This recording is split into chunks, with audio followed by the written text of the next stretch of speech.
আসসালামু আলাইকুম।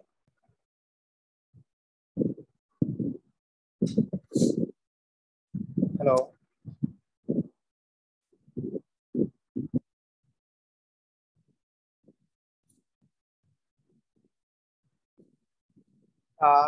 হ্যালো, আসসালামু আলাইকুম। আমার কথা কি শোনা যাচ্ছে? ওয়ালাইকুম আসসালাম। জি ভাইয়া, শুনতে পাচ্ছি। আহ, কেমন আছো সবাই? জি ভাই, আলহামদুলিল্লাহ ভালো আছি। ভাই, আপনি কেমন আছেন? জি, তো আলহামদুলিল্লাহ ভালো আছি। ঠান্ডা লেগে গেছে আর কি, সবারই ঠান্ডা লাগে। সবাই একটু ঠান্ডা থেকে একটু সাবধানে থাকিও এই সিজনে। আহ কার্ড ক্র্যাকার 2.0 তে কে কে ক্লাস করছিলাম তোমাদের মধ্যে? দুই জি তিনজনকে ভাইয়া, দেখ। কার্ড ক্র্যাকার 2.0 তে কে কে ক্লাস করছিলাম? আমি করি নাই ভাইয়া। করো নাই? দুইজন করছো মনে হয় তোমাদের মধ্যে। হ্যাঁ, দুইজনকে দেখতে পাচ্ছি। তো আজকে থেকে তো আমাদের কার্ড ক্র্যাকার 3.0 ক্লাস শুরু হচ্ছে। তো তোমরা তো জানো যে আমাদের কার্ড ক্র্যাকার 3 তে কি কি পড়াশোনা আছে তোমরা জানো। তো আমাদের মেইনলি কার্ড ক্র্যাকার 3 তে যেটা আছে সেটা হইতেছে যে বায়োকেমিস্ট্রির মেটাবলিজম কার্ড, আর অ্যানাটমি হচ্ছে অ্যাবডোমেন কার্ড, আর তোমাদের রেসপিরেটরি ফিজিওলজি। তো তোমরা তো হয়তোবা অবগত আছো যে ক্লাস আজকে থেকে শুরু হবে, এবং তোমাদের হয়তোবা জানুয়ারির ফার্স্ট সেকেন্ড উইকের মাঝামাঝি ইনশাআল্লাহ তোমাদের আমরা শেষ করে দেওয়ার চেষ্টা করবো আর কি। তো আজকে ফার্স্ট ক্লাস কাটকাট 3.0। তো ফার্স্ট ক্লাস আজকে মেটাবলিজম দিয়ে শুরু হবে। তো কার কার কলেজে মেটাবলিজম হয়েছে? তোমাদের কলেজে কারো শুরু হয়েছে বা শেষ হয়েছে? না ভাইয়া, এখনো হয় নাই। আচ্ছা, এখনো তাহলে হয় নাই। তো মেটাবলিজম তোমরা হয়তোবা জেনে থাকবা যে আমাদের বায়োকেমিস্ট্রির হার্ট বলতে পারো তোমরা। বায়োকেমিস্ট্রির মধ্যে যে পার্ট গুলো আছে তার মধ্যে অলমোস্ট সব থেকে ইম্পর্টেন্ট হচ্ছে মেটাবলিজম, আর হচ্ছে ক্লিনিক্যাল বায়োকেমিস্ট্রি আর জেনেটিক্স। এই কয়টা খুব ইম্পর্টেন্ট। এই কয়টা প্রফের ভাইবে তুমি যখনই যাবা তোমাকে প্রথম কোশ্চেন করবে যে কি খেয়ে আসছো। তুমি মনে করো বললা আমি রুটি খেয়ে আসছি, তখন ওখান থেকে তোমাকে কার্বোহাইড্রেটের দিকে নিয়ে চলে যাবে। আবার বললা আলু খেয়ে আসছি, তখন ওখান থেকে কার্বোহাইড্রেট নিয়ে যাবে। ডিম খেয়ে আসছি, প্রোটিনে নিয়ে যাবে। আবার যদি বলো যে কিছু খাই নাই, সেই ক্ষেত্রে তোমাকে আবার বলবে যে ঠিক আছে রোজা আছো, তাহলে ঠিক আছে গ্লুকোনিওজেনেসিস সম্পর্কে বলো বা গ্লাইকোজেনোলাইসিস সম্পর্কে বলো। তো মেটাবলিজম এসকেপ করা যাবে না। মেটাবলিজম এসকেপ করে প্রফের ভাইবা আসলে পাস করা সম্ভব না।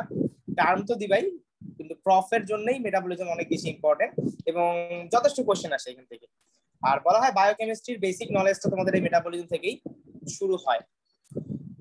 তো আজকে আমরা মেটাবলিজম নিয়ে একটু কথা বলবো, হালকা পাতলা বেসিক কথাবার্তা। এগুলো অলরেডি অনেক কিছুর সাথে তোমরা আগে থেকেই অ্যাকাস্টম, মানে আগে থেকেই তোমরা জানো এগুলো আসলে কি।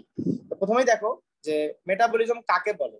তো কেউ যদি তোমাকে বলে যে হোয়াট ইজ মেটাবলিজম বা মেটাবলিজম কাকে বলে, সেই ক্ষেত্রে তুমি যেটা করবা সেটা তুমি জাস্ট বলে দিবা যে metabolism is, it is a series of chemical reaction. It is a series of chemical reactions.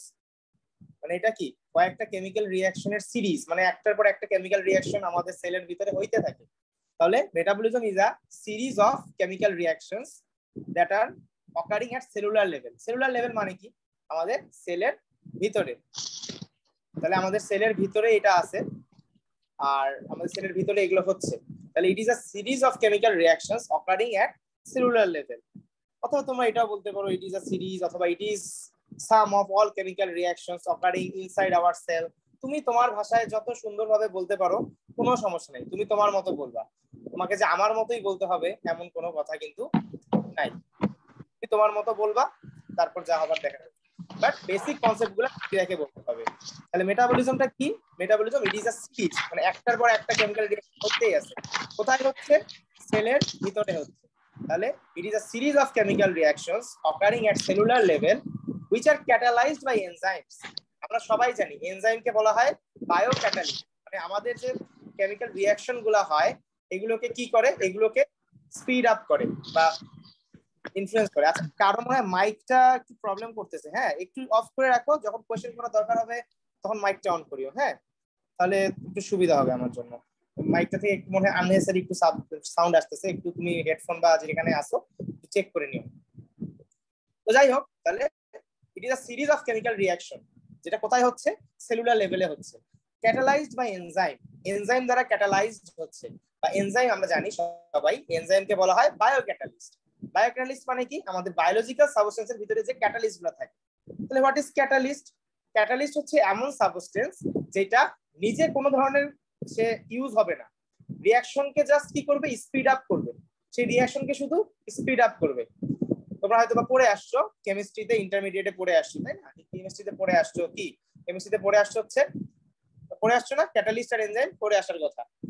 তো প্রভাবক বলে আর কি। তাহলে এরা কি করবে, এরা খালি প্রভাব ফেলায় যাবে, কিন্তু এরা কোনো ধরনের ইয়া করবে না, কোনো ধরনের রিয়াকশনে ইউজড আপ হবে না। তার মানে তুমি যদি একটা রিয়াকশনের শুরুতে 50 গ্রাম ক্যাটালিস্ট রাখো, বা একটা রিয়াকশনের শুরুতে যদি 50 গ্রাম এনজাইম রাখো, রিয়াকশনের শেষেও কিন্তু এই 50 গ্রাম এনজাইমই পাবা। তাহলে এই এনজাইম গুলা দিয়ে আসলে আমাদের মেটাবলিজমের রিয়াকশন গুলা কি হয়, ক্যাটালাইজড হয়। And with the help of coenzyme, এই এনজাইম গুলাকে আবার সাহায্য করার জন্য কি আছে, কোএনজাইম আছে। আবার এই কোএনজাইম গুলোকে আবার সাহায্য করার জন্য কিছু মেটালিক কোফ্যাক্টর আছে, regulated or governed by hormones and vitamins. আমাদের বডিতে যে বিভিন্ন ধরনের ভিটামিন আছে, তোমরা অলরেডি ভিটামিন কার্ড করে আসছো বা নিউট্রিশন কার্ড করে আসছো, আমাদের বডিতে যে বিভিন্ন ধরনের হরমোনস আছে, ভিটামিনস আছে, এগুলো কি করবে, আমাদের বডির যে রিঅ্যাকশন গুলো আছে এগুলোকে রেগুলেট করবে, মানে নিয়ন্ত্রণ করবে। তাহলে আমরা এক কথায় বলতে পারি যে metabolism is a series of chemical reactions which are occurring at cellular level and being catalyzed by enzymes with the help of coenzymes and cofactors and are being regulated by or governed by hormones and vitamins. ডেফিনেশনটা কি বুঝতে পারছো?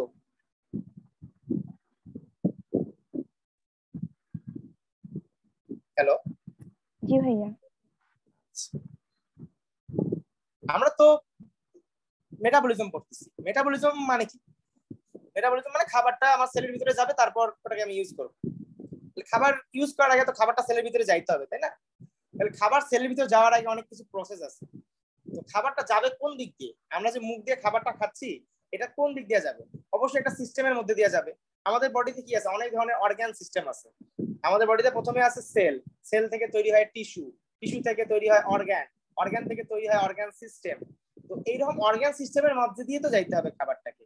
তাহলে যেই organ সিস্টেমটার মধ্যে দিয়ে খাবার যায় সেটাকে আমরা বলি হচ্ছে ডাইজেস্টিভ সিস্টেম। এখানে ছোট একটা অ্যানাটমি দেওয়া আছে ডাইজেস্টিভ সিস্টেমের। এটা মানে কমপ্লেক্স কোন অ্যানাটমি না, এটা তোমরা ইন্টারমিডিয়েট বা মেট্রিক লেভেলেই পড়ে আসছো।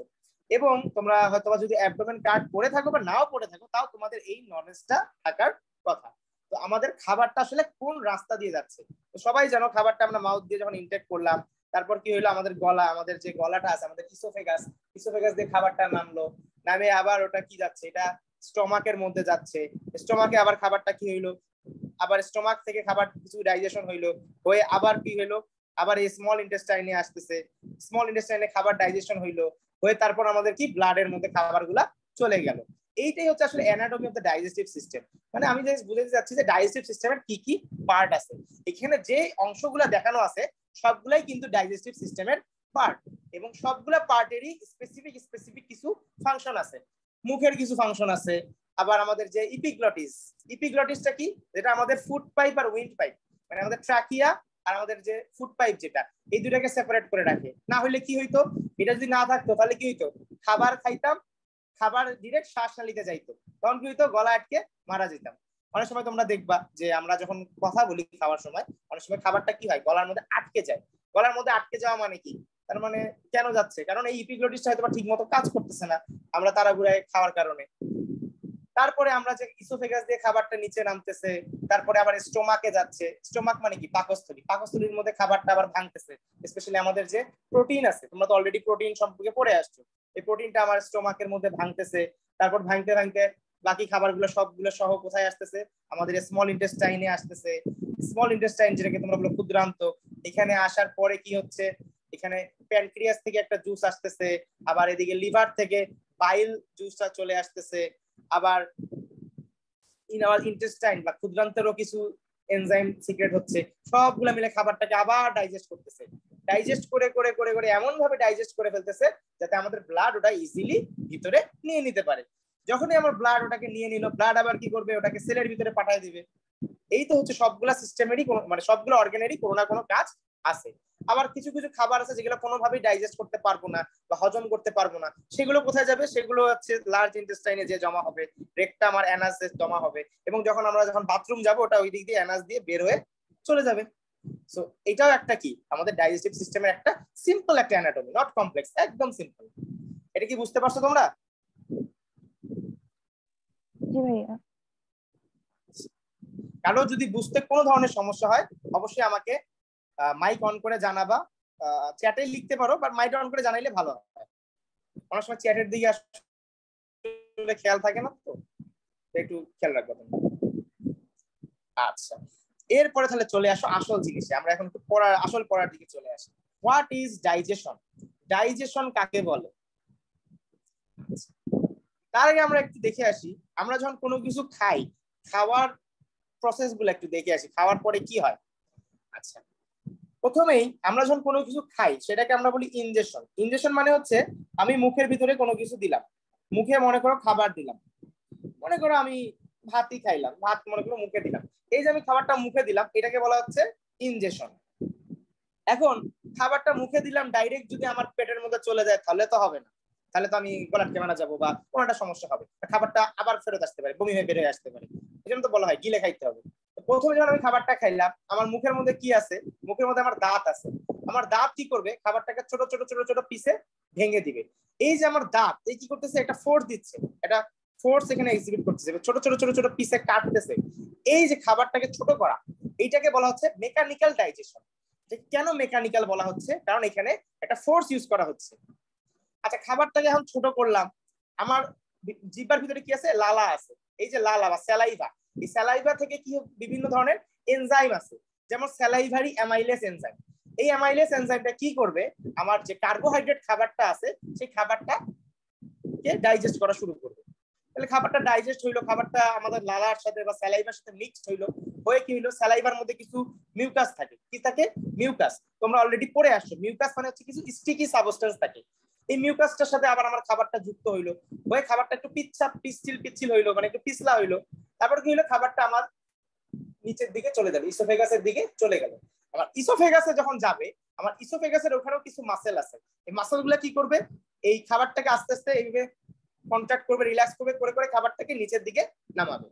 খাবারটা নিচের দিকে নামাবে, তারপর ওটা স্টোমাকে যাবে, ওখানে একবার ডাইজেশন হবে, আবার স্মল ইন্টেস্টাইনে যাবে, ওখানে একবার ডাইজেশন হবে, হইতে হইতে হইতে হইতে একদম সব থেকে সিম্পলেস্ট ইউনিটে নিয়ে আসবে। তাহলে যে কোনো খাবারকে সব থেকে সিম্পল ইউনিটে নিয়ে আসাকেই বলা হচ্ছে ডাইজেশন। ডাইজেশনটা কয় ধরনের? দুই ধরনের, একটা হচ্ছে মেকানিক্যাল আর একটা হচ্ছে কেমিক্যাল। মেকানিক্যাল মানে হচ্ছে যে ভাঙা ভাঙ্গি, আর কেমিক্যাল মানে হচ্ছে কেমিক্যাল এনজাইম বা অন্য টাইপের যে কোনো কেমিক্যাল রিলিজ করে ডাইজেস্ট করা। তাহলে আমরা যদি পড়ি ডাইজেশনের এই what is the definition of digestion, তাহলে আমরা বলতে পারি it is a physico chemical process. কেন ফিজিকো বলতেছি? যেহেতু এটা মেকানিক্যাল প্রসেস, এই জন্য ফিজিকো মানে ফিজিক্যাল। কেমিক্যাল যেহেতু এখানে এনজাইম আছে তাহলে এটা হচ্ছে কেমিক্যাল। তাহলে it is a physico chemical process where complex, জটিল, লার্জ, বড় বড়, ইনসলিবল, পানির মধ্যে বা রক্তের মধ্যে মিশে না, এইরকম খাবারগুলাকে টার্ন করা হয় কিসে? সিম্পল মানে সরল, স্মল মানে ছোট, আর সলিবল মানে ব্লাডের মধ্যে মিশতে পারবে বা পানির মধ্যে মিশতে পারবে, এমন ভাবে মিশবে যাতে দ্বারা অ্যাবজর্ব বাই দা ব্লাড। তাহলে digestion is a physicochemical process by which complex, large, insoluble food molecules are turned or converted into simple, small, and soluble ones so that they can be absorbed by our blood. এই যে যখনই খাবার digest হয়ে গেল, ছোট ছোট পিসে চলে আসলো, মনে করো তুমি কার্বোহাইড্রেট খাইলা, ওটা গ্লুকোজ হয়ে গেল বা ফ্রুক্টোজ হয়ে গেল বা গ্যালাক্টোজ হয়ে গেল। তোমরা তো বায়োকেমিস্ট্রি ফার্স্ট কার্ড অলরেডি পড়ছো, তোমরা মনোস্যাকারাইড, পলিস্যাকারাইড, ডাইস্যাকারাইড সম্পর্কে তোমাদের আইডিয়া আছে। তো তোমরা জানো যে যদি কার্বোহাইড্রেট চিন্তা করি তাহলে মনোস্যাকারাইডটাই হচ্ছে সবথেকে সিম্পলেস্ট ইউনিট, যদি প্রোটিন চিন্তা করি তাহলে অ্যামাইনো অ্যাসিডটাই সবথেকে সিম্পলেস্ট ইউনিট, যদি লিপিড চিন্তা করি তাহলে ফ্যাটি অ্যাসিডস এন্ড গ্লিসারল গুলোই সবথেকে সিম্পলেস্ট ইউনিট। এই যে সিম্পল ইউনিটে ভাঙলাম এটাকে বলা হয় ডাইজেশন। এবং ভাঙার পরে আমাদের এই যে ব্লাডে, আমাদের যে মনে করে ছোট ছোট পিসে ভাঙলাম, ভাঙার পর আমাদের ব্লাড বা আমাদের সার্কুলেশনে যখন এই খাবারটা চলে গেল, এই যে আমাদের ইন্টেস্টাইনাল ইপিথিলিয়াম, তো আমাদের ইন্টেস্টাইনাল সেল থেকে ব্লাডের ভিতরে যে খাবারটা ঢুকে গেল এটাকেই বলা হচ্ছে অ্যাবজর্পশন। এবং আমার ব্লাডে যে অ্যাবজর্পশন হইলো, হওয়ার পরে ব্লাড তো কি করবে, ব্লাড তো খাবারটাকে ক্যারি করবে, ব্লাড খাবারটাকে টেনে কোথাও নিয়ে যাবে। কোথায় নিয়ে যাবে? আমার এনার্জি কোথায় দরকার? সেলের ভিতরে দরকার। তাহলে এই ব্লাড যখন আমার নিউট্রিয়েন্ট গুলাকে সেলের ভিতরে ঢুকাই দিবে, সেল যখন এটাকে নিয়ে নেবে ভিতরে এবং সেল ওটাকে যখন নিজের সাথে মানে কম্বাইন করে ফেলবে, তখন সেই প্রসেসটাকে বলা হবে অ্যাসিমিলেশন। তাহলে প্রথমে হলো ইনজেকশন, তারপর হলো ডাইজেশন, তারপর ব্লাডে যাওয়া হইতেছে অ্যাবজর্পশন, তারপর সেলের ভিতরে ঢুকা, এটা হচ্ছে অ্যাসিমিলেশন। এবং লাস্টে আছে হচ্ছে ইজেশন অথবা ডেফিকেশন। অনেক সময় দেখা যায় যে আমাদের কিছু কিছু খাবার ডাইজেস্ট হয় না। যেমন মনে করো শাক, ডাঁটা শাক বা কলার ছাল ধরে নাও, বা আমের ছাল বা কোনো কিছু ছাল, এগুলো কিন্তু আমাদের বডিতে ডাইজেস্ট হয় না। কারণ এগুলোর মধ্যে সাধারণত কি থাকে? প্লান্টের সেল ওয়াল থাকে। সেল ওয়ালকে ভাঙে, সেল ওয়াল কি দিয়ে তৈরি? সেলুলোজ দিয়ে তৈরি। এই সেলুলোজটাকে ভাঙার জন্য যে সেলুলেস এনজাইমটা লাগে, এটা কিন্তু আমাদের মধ্যে থাকে না। কার মধ্যে থাকে বলো তো?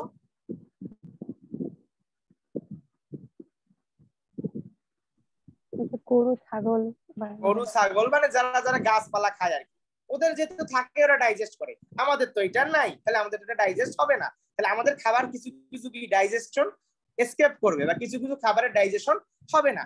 যেই খাবারের ডাইজেশন হবে না ওগুলোকে তো পাস করতে হবে, ওটা তো পাস করে কোথাও ফেলাই দিতে হবে। এই যে আমাদের আনডাইজেস্টেড ফুডটা যে আমাদের বডি থেকে বের হয়ে চলে যাচ্ছে আমাদের পায়খানার মাধ্যমে বা স্টুলের মাধ্যমে, এই প্রসেসটাকেই বলা হচ্ছে ডিফিকেশন অথবা ইজেশন। এবং আনডাইজেস্টেড ফুডটাকে বলা হচ্ছে ফিসেস। মানে আমরা বাংলায় বলি কি পায়খানা, বা কমন ইংলিশে বলি স্টুল, বাট সায়েন্টিফিক ইংলিশে এটাকে কি বলা হয়? ফিসেস। এই যে আনডাইজেস্টেড ফুড, এটাকে বলা হচ্ছে ফিসেস। এবং এই ফিসেসটা যে বের হয়ে যাচ্ছে এটাকেই বলা হচ্ছে ডিফিকেশন বা ইজেশন। তোমরা তাহলে এতটুকু বুঝতে পারছো what is digestion, absorption, injection, defecation?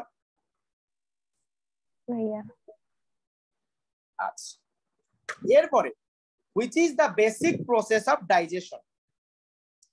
তাহলে বলা হইতেছে যে the basic process of digestion is hydrolysis। এখন কথা হচ্ছে হাইড্রোলাইসিস আবার কি জিনিস? মনে করো তুমি একটা খাবার নিয়ে আসছো, বড় একটা খাবার, এটা তোমার বডিতে তো এনজাইম গুলো আছে, এই এনজাইম গুলো এই খাবারটাকে তো ভাঙবে। এনজাইম গুলা বেশিরভাগই হচ্ছে hydrolase type of enzyme. Hydrolase type of enzyme মানে এরা পানি ইউজ করে। হাইড্রো মানে পানি, লাইসিস মানে ভাঙা। যখনই একটা এনজাইম আসলো, ওই এনজাইম কি করলো? ওর সাথে কি করলো? পানি অ্যাড করলো। পানি অ্যাড করে এই খাবারটাকে মনে করো একদম ব্রেক ডাউন করলো, মানে ভেঙে দিল। এই যে খাবারটাকে যে পানি দিয়ে ভাঙতেছে, এই জন্য এটাকে বলা হচ্ছে হাইড্রো। হাইড্রো মানে পানি, লাইসিস মানে ভাঙা। তাহলে এই প্রসেসটার নাম হচ্ছে হাইড্রোলাইসিস। এবং হাইড্রোলেস এনজাইম সবগুলাই হচ্ছে হাইড্রোলাইসিস দিয়েই কাজ করে। এবং হাইড্রোলাইসিস দিয়ে যেহেতু এরা কাজ করে, এই জন্য হাইড্রোলাইসিসকে বলা হয় বেসিক মেকানিজম অফ ডাইজেশন। এটা প্রফের একদম কমন একটা কোশ্চেন, রিটেনেও আসতে পারে, ভাইবাতে তো অবশ্যই ধরবে। এটা বুঝতে পারছো? জি ভাইয়া। এখন আসো ডাইজেস্টিভ জুস। ডাইজেস্টিভ জুস কাকে বলে? What are the digestive juices? What are the types of enzymes present in digestive juices? তাহলে ডাইজেস্টিভ জুসটা কি?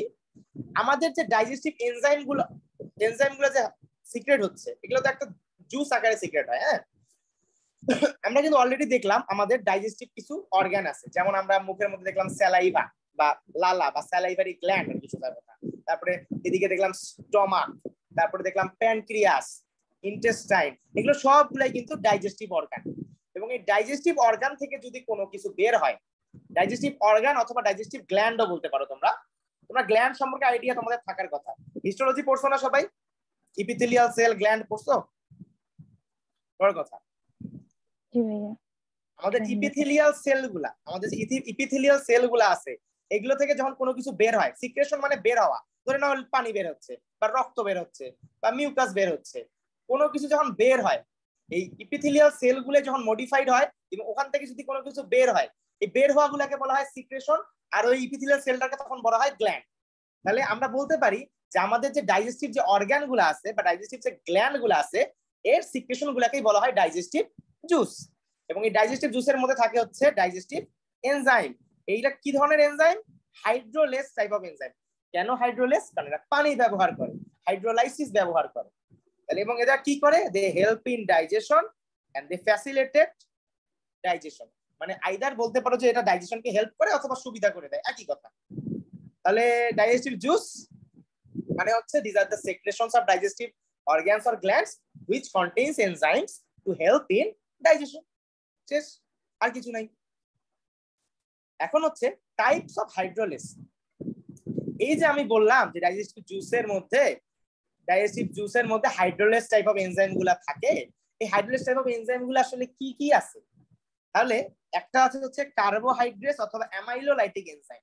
তার মানে কার্বোহাইড্রেট ডাইজেস্টিং এনজাইম গুলোকে বলা হচ্ছে অ্যামাইলোলাইটিক অথবা কার্বোহাইড্রেট টাইপ অফ এনজাইম। প্রোটিনকে ভাঙলে সেটা হয়ে যাবে প্রোটিওলাইটিক বা প্রোটিয়েজ টাইপ অফ এনজাইম।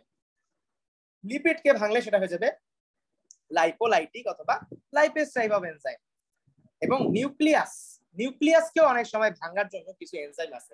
তোমরা জানো ডিএনএ আরএনএ বা নিউক্লিক অ্যাসিড, সোজা কথা নিউক্লিক অ্যাসিডকে ভাঙার জন্য কিছু এনজাইম আছে। অনেক সময় আমাদেরকে কিন্তু ডিএনএ আরএনএ কেও ভাঙতে হইতে পারে। এই এনজাইম যেগুলো ডিএনএ আরএনএ কে ভাঙে বা নিউক্লিক অ্যাসিডকে ভাঙে সেগুলোকে আমরা বলি নিউক্লিয়েজেস। তাহলে অ্যামাইলোলাইটিক এনজাইম কোনগুলা? তোমরা অলরেডি ইন্টারমিডিয়েট লেভেলে পড়ে আসছো, যে salivary amylase, pancreatic amylase, Maltese, lactase, sucrose, এই সবগুলাই হচ্ছে কার্বোহাইড্রেটস অথবা অ্যামাইলোলাইটিক এনজাইমস। তাহলে প্রোটিওলাইটিক এনজাইম কোনগুলা? এগুলোর নামও তোমরা পড়ে আসছো, পেপসিন, ট্রিপসিন, কাইমোট্রিপসিন, এন্টারোকাইনেস, সব এগুলো তোমরা পড়ে আসছো। লাইপোলাইটিকও তোমরা পড়ে আসছো, যে লাইপেস, ফসফোলাইপেস, কোলেস্টেরল এস্টারেস, পড়ে আসছো না সবগুলা? তোমরা মনে আছে? মনে থাকার কথা। জি ভাইয়া মনে আছে। এখন একটা ইম্পর্টেন্ট জিনিস আছে যে হোয়াট ইজ ওয়াটার টার্নওভার। আচ্ছা, অথবা ওয়াটার টার্নওভার ইন জিআইটি। আমাদের জিআইটি, আচ্ছা বলো তো জিআইটি মানে কি? Gastrointestinal tract. Gastrointestinal tract. আমরা অনেক নাম আছে, জিআইটি বলতে পারি, এলিমেন্টারি ক্যানেল বলতে পারি, গাট বলতে পারি। অনেকে বলে গাট, অনেকে বলে এলিমেন্টারি ক্যানেল, অনেকে বলে ডাইজেস্টিভ ট্র্যাক্ট, অনেকে বলে গ্যাস্ট্রোইন্টেস্টাইনাল ট্র্যাক্ট। এটাই বলো, কোনো সমস্যা নেই। তো জিআইটি তে কি হয়? ওয়াটার টার্নওভার হয়, মানে পানি। ওয়াটার মানে কি? পানি। টার্নওভার মানে পানি দিচ্ছ বেরোচ্ছে, মানে ইনপুট দিচ্ছ আউটপুট আসতেছে, ইনপুট দিচ্ছ আউটপুট আসতেছে। তো যতটুকু পানি তুমি ইনপুট দিবা ঠিক ততটুকু পানি কিন্তু আউটপুটও হবে। তো আমাদের ওয়াটার টার্নওভারটা এমন যে অ্যাডাল্টের ক্ষেত্রে সাধারণত আমরা 10 লিটার ইনপুট দেই। এটা কিন্তু শুনো, এই যে জিআইটি ওয়াটার টার্নওভার, এটা কিন্তু শুধুমাত্র জিআইটি পর্যন্ত লিমিটেড। আমরা বাকি যে পানিগুলো আছে আমাদের বডিতে, আমরা কিন্তু ঘামি, তারপরে আমাদের রেসপিরেশন হয়, সোয়েটিং হয়, এগুলা কিন্তু না, জাস্ট জিআইটি, শুধুমাত্র জিআইটি রিলেটেড ওয়াটার টার্নওভারটা এখানে ডিসকাস করা হয়েছে। তো জিআইটি লিমিটেড যে ইনপুটটা আছে, আমরা ডেইলি কি 2 থেকে 3 লিটার পানি খাই। এবং আমাদের যে ডাইজেস্টিভ জুস গুলো আছে না, এগুলা সাধারণত 8 লিটার, অলমোস্ট সবগুলা ডাইজেস্টিভ জুস যদি আমি চিন্তা করি তাহলে 8 লিটার পর্যন্ত ডাইজেস্টিভ জুস সিক্রেশন হয়। তাহলে ইনপুট হচ্ছে আমার কি 2 + 8 10 লিটার, আর আউটপুটও কিন্তু আমার তাহলে 10 লিটার হইতে হবে, তাহলে কিন্তু ওয়াটার টার্নওভার ম্যাচ করবে না, অথবা ওয়াটার টার্নওভার তাহলে ভেজাল হবে। তো আমরা কি করব? আমরা যেটা করব সেটা হচ্ছে, আমরা এটাকে তো ইনপুট নিছি, এখন আমাকে আউটপুট করতে হবে। তাহলে আউটপুটটা আমি কেমন করে করব? তো দেখা যাচ্ছে যে এক্সোজেনাস ওয়াটার, সরি, আউটপুটের মধ্যে দেখা যাচ্ছে যে আমাদের ইউরিন, অথবা আমাদের ইউরিন আসলে ধরা যাবে না, কারণ ইউরিন তো আসলে আমাদের জিআইটির পার্ট না, ইউরিন তো আমাদের রেনাল সিস্টেমের পার্ট। তো আমরা যদি বলি আমাদের কিন্তু বাথরুম যখন আমরা করি বা এক্সক্রিশন যখন করি বা পায়খানা যখন করি, তখন কিন্তু সাথে কিছু পানি বের হয়। সেই পানির অ্যামাউন্টটা কত? সাধারণত 0.2 টু 0.3 লিটার। তাহলে 0.2 লিটার থাকতেছে, আমার ইনপুট দিয়েছিলাম আমি 10 লিটার, বাকি থাকতেছে আমার 9.8 লিটার। এই 9.8 লিটার পুরাটাই জিআইটি তে আবার রিঅ্যাবজর্ব হয়ে যায়, মানে আমাদের যে গ্যাস্ট্রিক জুসটা যে দিছিল ও আবার ওখানে থেকে আবার কি হয়? রিঅ্যাবজর্ব হয়ে যায়। কারণ আমাদের গ্যাস্ট্রিক জুস গুলা কি? এনজাইম, এনজাইম তো ইউজ হয় না। তাহলে কি হইতেছে? ওখানে আবার রিঅ্যাবজর্ব, মানে আবার ওটাকে আবার শোষণ করে নিচ্ছে। এইভাবে আমাদের ওয়াটার টার্নওভার ইন জিআইটি টা মেইনটেইন হচ্ছে। জিনিসটা কি বুঝতে পারছো তোমরা? জি ভাইয়া। ভাইয়া ওই যে 8 লিটার যে ডাইজেস্টিভ জুস, ওখানে কি শুধু ওয়াটার পোর্শন টুকু ধরা হবে নাকি টোটাল ডাইজেস্টিভ যে জুস আছে ওটা ওয়াটার ধরা পোর্শন, হবে? Mainly water portion. আচ্ছা শোনো, মেইনলি ওয়াটার পোর্শন কেন? তোমার ডাইজেস্টিভ জুসের প্রায় 99% তো ওয়াটার, বাকি জিনিস তো নাই, মানে খুবই কম, মানে তোমার অলমোস্ট 99% তো ওয়াটারই। আচ্ছা সবাই বুঝছো এটা? ছেলেরা বুঝছো তো না সবাই? আচ্ছা ঠিক আছে, এখন আমরা ডাইজেস্টিভ জুস গুলাকে এক নজরে দেখে নিই। তো প্রথমেই আছে হচ্ছে স্যালাইভা। স্যালাইভা তৈরি হয় কোথা থেকে? স্যালাইভারি গ্ল্যান্ড থেকে। স্যালাইভা তৈরি হয় হচ্ছে স্যালাইভারি গ্ল্যান্ড থেকে। আমাদের যে স্যালাইভারি গ্ল্যান্ড আছে তোমরা জানো, কানের এই পাশে আছে প্যারোটিড গ্ল্যান্ড, আবার জিহ্বার নিচে আছে সাবলিঙ্গুয়াল গ্ল্যান্ড, আবার ম্যান্ডিবুলের নিচে আছে সাবম্যান্ডিবুলার গ্ল্যান্ড। এগুলো তোমরা পড়ে আসছো অ্যানাটমিতে, তোমরা হয়তো পড়ছো। তো আমাদের যে জিহ্বা আছে, এই আমাদের যে এই স্যালাইভা আছে আমাদের মুখের ভিতরে, এই স্যালাইভারি গ্ল্যান্ড থেকে যে স্যালাইভা তৈরি হচ্ছে, এটা একটা আমাদের প্রথম ডাইজেস্টিভ জুস। তারপরে কি হচ্ছে, আমাদের স্টোমাক থেকে যেটা তৈরি হচ্ছে সেটাকে আমরা বলতেছি গ্যাস্ট্রিক জুস। তোমরা অলরেডি পড়ে আসছো, স্টোমাক মানেই হচ্ছে গ্যাস্ট্রিক। যেমন স্টোমাকে যদি কোনো ধরনের প্রদাহ হয় বা ইনফ্লামেশন হয় তখন আমরা কি বলি? গ্যাস্ট্রাইটিস। আইটিস মানে কি? প্রদাহ বা ইনফ্লামেশন। তাহলে যদি স্টোমাকে কোনো ধরনের প্রদাহ হয় এটাকে আমরা কি বলি? গ্যাস্ট্রাইটিস। তারপরে আমাদের প্যানক্রিয়াস থেকে যে জুস আছে সেটাকে আমরা বলি প্যানক্রিয়াটিক জুস। আমাদের লিভার থেকে তৈরি হয় হচ্ছে একটা স্পেশাল একটা জুস যেটাকে বলা হয় বাইল। মনে রাখবা, বাইল তৈরি হয় হচ্ছে লিভারে, আর স্টোর হয় কোথায়? গল ব্লাডারে। গল ব্লাডারে, এবং ওখান থেকেই রিলিজ হয়। আর লাস্ট হচ্ছে সাক্কাস এন্টেরিকাস। সাক্কাস এন্টেরিকাস অথবা যেটাকে তোমরা বলতে পারো ইন্টেস্টাইনাল জুস। আমাদের যে ক্ষুদ্রান্ত বা স্মল ইন্টেস্টাইনের যে বিভিন্ন গ্ল্যান্ড গুলো আছে, এই গ্ল্যান্ড গুলো থেকেও কিন্তু সিক্রেশন হয়। এগুলোকে আমরা একত্রে বলি সাক্কাস এন্টেরিকাস অথবা ইন্টেস্টাইনাল জুস। এদের কিছু পিএইচ দেওয়া আছে। আচ্ছা, পিএইচ দেখে বলো তো কোনটা অ্যাসিডিক কোনটা অ্যালকালাইন? যেটা হচ্ছে গ্যাস্ট্রিক জুস, ওইটার পিএইচ সবচেয়ে কম, এটা অ্যাসিডিক। অ্যাসিডিক। আর তোমরা বলতে পারো যে স্যালাইভা, যেটা স্যালাইভাটা হচ্ছে slightly alkaline, sorry slightly acidic. স্যালাইভাটা হচ্ছে স্লাইটলি অ্যাসিডিক, বাকিগুলা মোটামুটি অ্যালকালাইন, মানে বা নিউট্রালই বলতে পারো, নিউট্রালের কাছাকাছি তো আছে, 7 এর কাছাকাছি আছে, নিউট্রাল টু স্লাইটলি অ্যালকালাইন। কিন্তু গ্যাস্ট্রিক জুস যেটা স্টমাকের জুস, এটা কিন্তু হাইলি অ্যাসিডিক, এটা মাথায় রাখতে হবে, ঠিক আছে? আচ্ছা, ডেইলি সিক্রেশন গুলো তোমাদের অনেক সময় লাগে, এজন্য ডেইলি সিক্রেশন পড়তে হবে ভালো মতো, specially saliva, gastric juice, pancreatic juice, মোটামুটি সবগুলোরই ডেইলি সিক্রেশন অনেক সময় ধরে বা রিটেনে আসতে পারে, অথবা এমসিকিউ তে আসতে পারে, খুবই ইম্পর্টেন্টলি এমসিকিউ তে আসতে পারে। সো কত লিটার পার ডে তে সিক্রেশন হচ্ছে এগুলা জাস্ট টেবিলে দেওয়া আছে, এখানেও দেওয়া আছে, তোমাদের এবিসি বইয়েও দেওয়া আছে খুব সুন্দর করে, যেখান থেকে ইচ্ছা পড়তে পারো, কোনো সমস্যা নেই। ডেইলি সিক্রেশন মানে হচ্ছে প্রতিদিন কতটুকু বের হচ্ছে আর কি। আচ্ছা, এতটুকু বুঝতে পারছো তো না সবাই? জি ভাইয়া। এখন আমরা ইম্পর্টেন্ট যে ডাইজেস্টিভ জুস গুলো আছে, হ্যাঁ বলো। ইম্পর্টেন্ট যে ডাইজেস্টিভ জুস গুলো আছে এদের কিছু কম্পোনেন্ট আছে আমাদের। তো ডাইজেস্টিভ জুস গুলো যেগুলো আছে এগুলো আমরা পড়লাম, এটা সম্পর্কে এদের কি কি ভিতরে, এদের ভিতরে কি কি আছে। তো তোমরা দেখবা যে যত তোমাদের বইয়েও দেখবা যতগুলা জুস আছে, সেটা স্যালাইভারি জুস হোক বা স্যালাইভা হোক, অথবা গ্যাস্ট্রিক জুস হোক বা প্যানক্রিয়াটিক জুস হোক বা বাইলি হোক না কেন, সবগুলাতে অলমোস্ট 98 to 99.5% ওয়াটার, মানে মোটামুটি 99% ওয়াটার আছে সবগুলাতে। যতগুলা জুস আছে ম্যাক্সিমাম গুলারই 99% ওয়াটার থাকে, রিমেইনিং কিছু থাকে সলিড পার্ট। এই সলিড পার্টের মধ্যে থাকে কিছু অর্গানিক সাবস্টেন্স, কিছু ইনঅর্গানিক সাবস্টেন্স, কিছু অর্গানিক আর কিছু ইনঅর্গানিক সাবস্টেন্স। তো আমরা যখন ইনঅর্গানিক সাবস্টেন্সের অ্যানালাইসিস করছি তখন দেখতে পারছি যে মোটামুটি সব জায়গায় অ্যানায়ন থাকে হচ্ছে ক্লোরাইড আর বাইকার্বনেট, আর ক্যাটায়ন থাকে হচ্ছে সোডিয়াম আর পটাশিয়াম আয়ন। এখন তোমরা আমাকে বলো অ্যানায়ন কাকে বলে, ক্যাটায়ন কাকে বলে?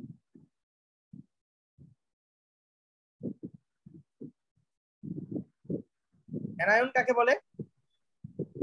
যেগুলো হচ্ছে মানে পজিটিভ চার্জ, সেগুলো হচ্ছে আপনার ক্যাটায়ন, আর যেগুলো হচ্ছে নেগেটিভ চার্জ সেগুলো অ্যানায়ন, মানে ইলেকট্রনের কম বেশি হওয়ার কারণে চার্জের। হ্যাঁ, এগুলাকে বলে ইলেকট্রোলাইটস বলে, ইলেকট্রোলাইটস বলে আসলে। তো আমাদের পজিটিভলি চার্জ আয়ন গুলাকে আমরা বলি ক্যাটায়ন, মানে এটা হচ্ছে ক্যাথোড। তোমরা যখন ইলেকট্রোলাইসিস করছো তখন দেখছো ক্যাথোড আর অ্যানোড ছিল, ক্যাথোডের দিকে যেগুলা দৌড়ায় সেগুলাকে আমরা বলি ক্যাটায়ন। ক্যাথোড কিন্তু নিজে নেগেটিভ, তাহলে সে কি পজিটিভ গুলাকে অ্যাট্রাক্ট করবে, তাহলে পজিটিভ আয়ন যেহেতু ক্যাথোডের দিকে দৌড়ায় এজন্য এদেরকে বলা হয় ক্যাটায়ন। নেগেটিভ আয়ন যেহেতু অ্যানোডের দিকে দৌড়ায় এদেরকে বলা হয় অ্যানায়ন। তাহলে অ্যানালাইসিস করে দেখা গেছে যে সবগুলা জুসেই 99% এর মতো ওয়াটার, বাকি 1% এর মতো আছে সলিড সাবস্টেন্স। তার মধ্যে আছে organic substance, inorganic substance. Inorganic সাবস্টেন্সের মধ্যে আবার দেখা গেছে আছে অ্যানায়ন আর ক্যাটায়ন। মোটামুটি সবগুলোতেই অ্যানায়ন ক্যাটায়ন অলমোস্ট সেম জিনিস, জাস্ট গ্যাস্ট্রিক জুসের ক্ষেত্রে অ্যাড হয়েছে হচ্ছে হাইড্রোজেন আয়ন আর কমে গেছে হচ্ছে বাইকার্বনেট আয়ন। গ্যাস্ট্রিক জুসে বাইকার্বনেট আয়ন সাধারণত খুব একটা থাকে না, আবার হাইড্রোজেন আয়ন খুব বেশি থাকে, কারণ এখান থেকে কিন্তু তোমার হাইড্রোক্লোরিক অ্যাসিড সিক্রেট হয়। তোমরা জানো যে আমাদের স্টমাক থেকে কি হয়, হাইলি অ্যাসিডিক হাইড্রোক্লোরিক অ্যাসিড তৈরি হয়। কারণ কম্পোনেন্টস গুলো আমরা দেখি, আমরা মেইনলি অর্গানিক কম্পোনেন্টস গুলো দেখবো। তো স্যালাইভার মধ্যে থাকে হচ্ছে, তোমরা দেখতে পাচ্ছ অ্যামাইলেস, অ্যামাইলেস অথবা আমরা স্যালাইভারি অ্যামাইলেস এর আরেকটা নাম আছে, তোমরা ইন্টারমিডিয়েটে পড়ে আসো, টায়ালিন। তোমাদের মেডিকেল ভর্তি এক্সামে মনে হয় এটা আসছিল, তাই না? আমাদের আগের বার আসছিল। তোমাদের আগের বারে। যাই হোক, অ্যামাইলেস বা টায়ালিন। তারপরে আসছে হচ্ছে লিঙ্গুয়াল লাইপেস। লিঙ্গুয়াল লাইপেস মানে লিঙ্গুয়াল মানে হচ্ছে জিহ্বা। আমাদের জিহ্বার মধ্যেও কিছু লাইপেস এনজাইম আছে, এগুলোকে একত্রে বলা হচ্ছে লিঙ্গুয়াল লাইপেস। আর নন এনজাইম মানে এনজাইম ছাড়া অর্গানিক সাবস্টেন্স আছে হচ্ছে মিউকাস। আমাদের স্যালাইভাতে কিন্তু প্রচুর পরিমাণে মিউকাস থাকে, কিন্তু মিউকাস তো কোনো এনজাইম নয়, এটা কিন্তু নন এনজাইম, বাট এটা অর্গানিক, আচ্ছা, গ্যাস্ট্রিক জুসের মধ্যে থাকে কি পেপসিন, গ্যাস্ট্রিক লাইপেস, এবং নন এনজাইম হিসেবে থাকে হচ্ছে মিউকাস, হাইড্রোক্লোরিক অ্যাসিড আর ইন্ট্রিনসিক ফ্যাক্টর অফ ক্যাসেল। তোমরা কি ইন্ট্রিনসিক ফ্যাক্টরের নাম শুনছো? জি ভাইয়া, যে অ্যানিমিয়া পড়ার সময় তোমরা হচ্ছে ইয়াতে পড়ছো, তোমরা ফার্স্ট কার্ডেই পড়ছো যে বা ব্লাড কার্ডে পড়ছো যে intrinsic factor, parietal cell, gastric juice বা আমাদের স্টমাকের যে প্যারাইটাল সেল থাকে, এই প্যারাইটাল সেল থেকে হাইড্রোক্লোরিক অ্যাসিড আর intrinsic factor of Castle release হয়। এই ইন্ট্রিনসিক ফ্যাক্টর অফ ক্যাসেলের কাজ হচ্ছে কিন্তু সাধারণত আয়রন অ্যাবজর্পশনে হেল্প করে, যার কারণে হচ্ছে অ্যানিমিয়া তোমাদের পার্নিশিয়াস অ্যানিমিয়াকে প্রিভেন্ট করে হচ্ছে এই ইন্ট্রিনসিক ফ্যাক্টর অফ ক্যাসেল। যাদের ইন্ট্রিনসিক ফ্যাক্টর অফ ক্যাসেলের অভাব থাকবে তাদের কিন্তু পার্নিশিয়াস অ্যানিমিয়া হয়। এটা হচ্ছে মেইনলি ভিটামিন বি12 এর ট্রান্সপোর্টে হেল্প করে। তোমরা হয়তোবা ফিজিওলজি বা বায়োকেমিস্ট্রি আগের কার্ডগুলোতে এটা পড়ে আসছো। প্যানক্রিয়াটিক জুসের মধ্যে কি থাকে? প্যানক্রিয়াটিক অ্যামাইলেস থাকে, কোলেস্টেরল এস্টারেস থাকে, আবার তোমার প্রোটিয়েস এনজাইমের মধ্যে ট্রিপসিন, কাইমোট্রিপসিন থাকে, কার্বক্সিপেপটিডেস থাকে, এই তো মোটামুটি। আর সাক্কাস এন্টেরিকাসের মধ্যে থাকে হচ্ছে এন্টারোকাইনেস, অ্যামাইনোপেপটিডেস, ডাইপেপটিডেস। এগুলো হচ্ছে নাম, প্রোটিয়েস এনজাইমের নাম বিভিন্ন, যেমন পেপটিডেস মানেই হচ্ছে প্রোটিওলাইটিক এনজাইম। অ্যামাইলেস, ম্যালটেস, ল্যাকটেস এগুলো সবগুলাই কিন্তু অ্যামাইলোলাইটিক এনজাইম। তারপরে লাইপেস, ফসফোলাইপেস, লেসিথিনেস, কোলেস্টেরল এস্টারেস এগুলা কিন্তু লাইপেস টাইপ অফ এনজাইম। তো এই জিনিসগুলো তোমরা অলরেডি জেনে গেছো বা অলরেডি তোমরা এগুলা জানো, এই জন্য এগুলা আর কি জাস্ট মনে রাখতে হবে এইভাবে। আর আরেকটা জিনিস সেটা হইতেছে বাইল, খুব ইন্টারেস্টিং জিনিস। তোমরা দেখো এখানে একটা লেখা আছে যে বাইলে কোনো এনজাইম নাই, বাইলে কোনো এনজাইম নাই, শুধু বাইলের সল্ট আছে, বাইল পিগমেন্ট আছে আর কোলেস্টেরল আছে। তাহলে আমাকে কি বলতে পারবা বাইলকে কেন ডাইজেস্টিভ জুস বলা হচ্ছে? কারণ ডাইজেশনে হেল্প করছে, যে লিপিড যেগুলো আছে ওগুলোকে ভেঙে ভেঙে ইমালসিফিকেশন করে দিচ্ছে, ডাইজেশনে হেল্প করে হয়তো। তাহলে বাইল, এটা কিন্তু তোমাদের প্রফের একটা কোশ্চেন যে does bile contain any enzyme, তখন তুমি বলবা no it does not contain any enzyme। তখন তোমাকে নেক্সট প্রশ্ন করবে why is it a digestive juice even if it does not contain any enzyme। সে যদি এনজাইম কন্টেইন না করে তাহলে সে কেন ডাইজেস্টিভ জুস? তখন তোমাকে বলতে হবে যে বাইল হচ্ছে আমাদের ডাইজেশনে হেল্প করে। কি হেল্প করে? আমাদের যে লিপিড মলিকিউলস গুলো আছে এটাকে ছোট ছোট ছোট ছোট করে ইমালসিফাই করে। ইমালসিফিকেশন মানে ছোট করে দিয়ে সারফেস এরিয়াটাকে বাড়ায় দেওয়া। মানে মনে করেন একটা বড় দলা আছে, ওটাকে কেটে কেটে কেটে ছোট করে দিয়ে ওটাকে ছড়ায় দিলাম, যার কারণে বেশি বেশি এনজাইম ওখানে কাজ করতে পারবে। আমি যখন জিনিসটাকে ছড়াই দিব এনজাইমের কাজ করতে কি হবে? সুবিধা হবে। এই জন্য বাইল যদিও এর কোনো এনজাইম নাই, বাট যেহেতু সরাসরি ফ্যাট ডাইজেশনে হেল্প করে এই জন্য একে একটা ডাইজেস্টিভ জুস বলা হয়। আচ্ছা, এর মধ্যে এই পেপটিডেস যে এনজাইম গুলো আছে, এই পেপটিডেস এনজাইম গুলোকে আবার দুই ভাগে ভাগ করা হয়েছে। একটা হচ্ছে এক্সোপেপটিডেস আর আছে এন্ডোপেপটিডেস। তোমরা জানো যে একটা অ্যামাইনো অ্যাসিড বা একটা প্রোটিন, ধরো অ্যামাইনো অ্যাসিডের স্ট্রাকচারটা তোমরা অলরেডি পড়ে আসছো। এরকম থাকে না অ্যামাইনো অ্যাসিডের স্ট্রাকচার?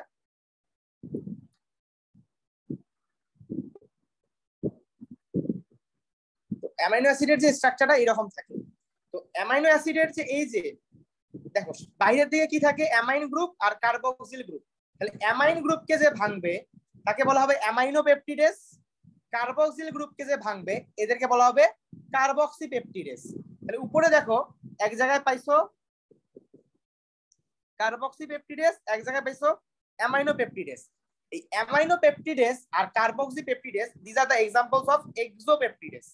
কেন এক্সোপেপটিডেস? কারণ এটা বাহিরের দিকে থাকা মলিকিউলটা, মানে হয় অ্যামাইন না হলে কার্বক্সিল, এই দুইটাই কিন্তু প্রোটিন স্ট্রাকচারের বাইরে থাকে। যেহেতু বাইরে থাকা মলিকিউলটাকে সে ভাঙিয়ে দিচ্ছে, এই জন্য এটা হচ্ছে এক্সোপেপটিডেস।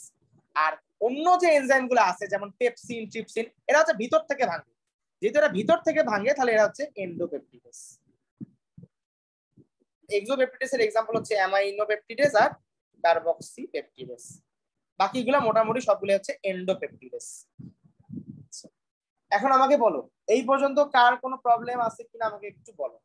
এই পর্যন্ত সবাই বুঝতে পেরেছো কিনা আমাকে একটু জানাও। হ্যাঁ, এন্ডোপেপটাইডের ব্যাপারটা আরেকবার একটু বলবেন। হ্যাঁ শিওর। তো মনে করো এটা একটা প্রোটিন, অ্যামাইনো অ্যাসিড। হ্যাঁ, অ্যামাইনো অ্যাসিডের মলিকিউলটা তো এরকম নাকি, এটা তো জানো। তো এ যখন প্রোটিন তৈরি করবে, তখন এরকম বন্ড তৈরি করবে। ধরে নাও NH CO দিয়ে মনে করো এরকম অনেকগুলো বন্ড তৈরি করতে করতে এক পাশে থাকবে COOH, এক পাশে থাকবে NH2। তো এই যে অ্যামাইনো পেপটিডেস যেটা, সেটা করবে কি অ্যামাইন গ্রুপকে ভাঙে। যেটা কার্বক্সি পেপটিডেস ওটা করে কি কার্বক্সিল গ্রুপকে ভাঙে।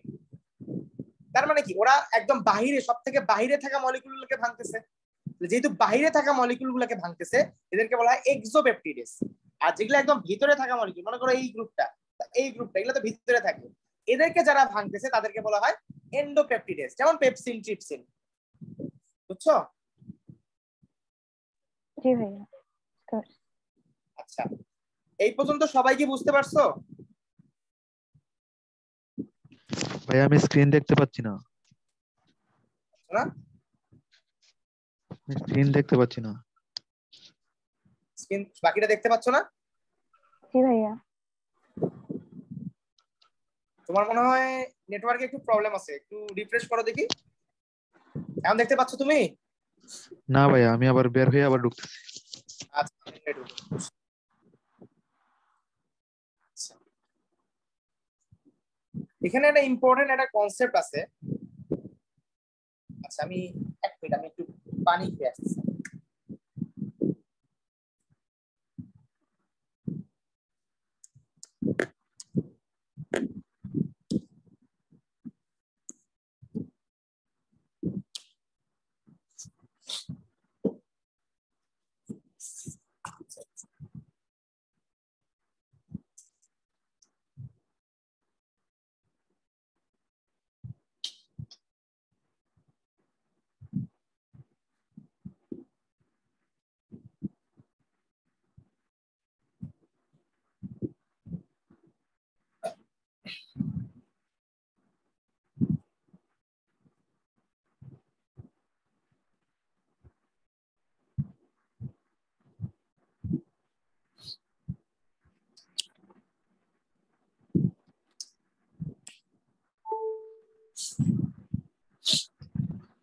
আচ্ছা,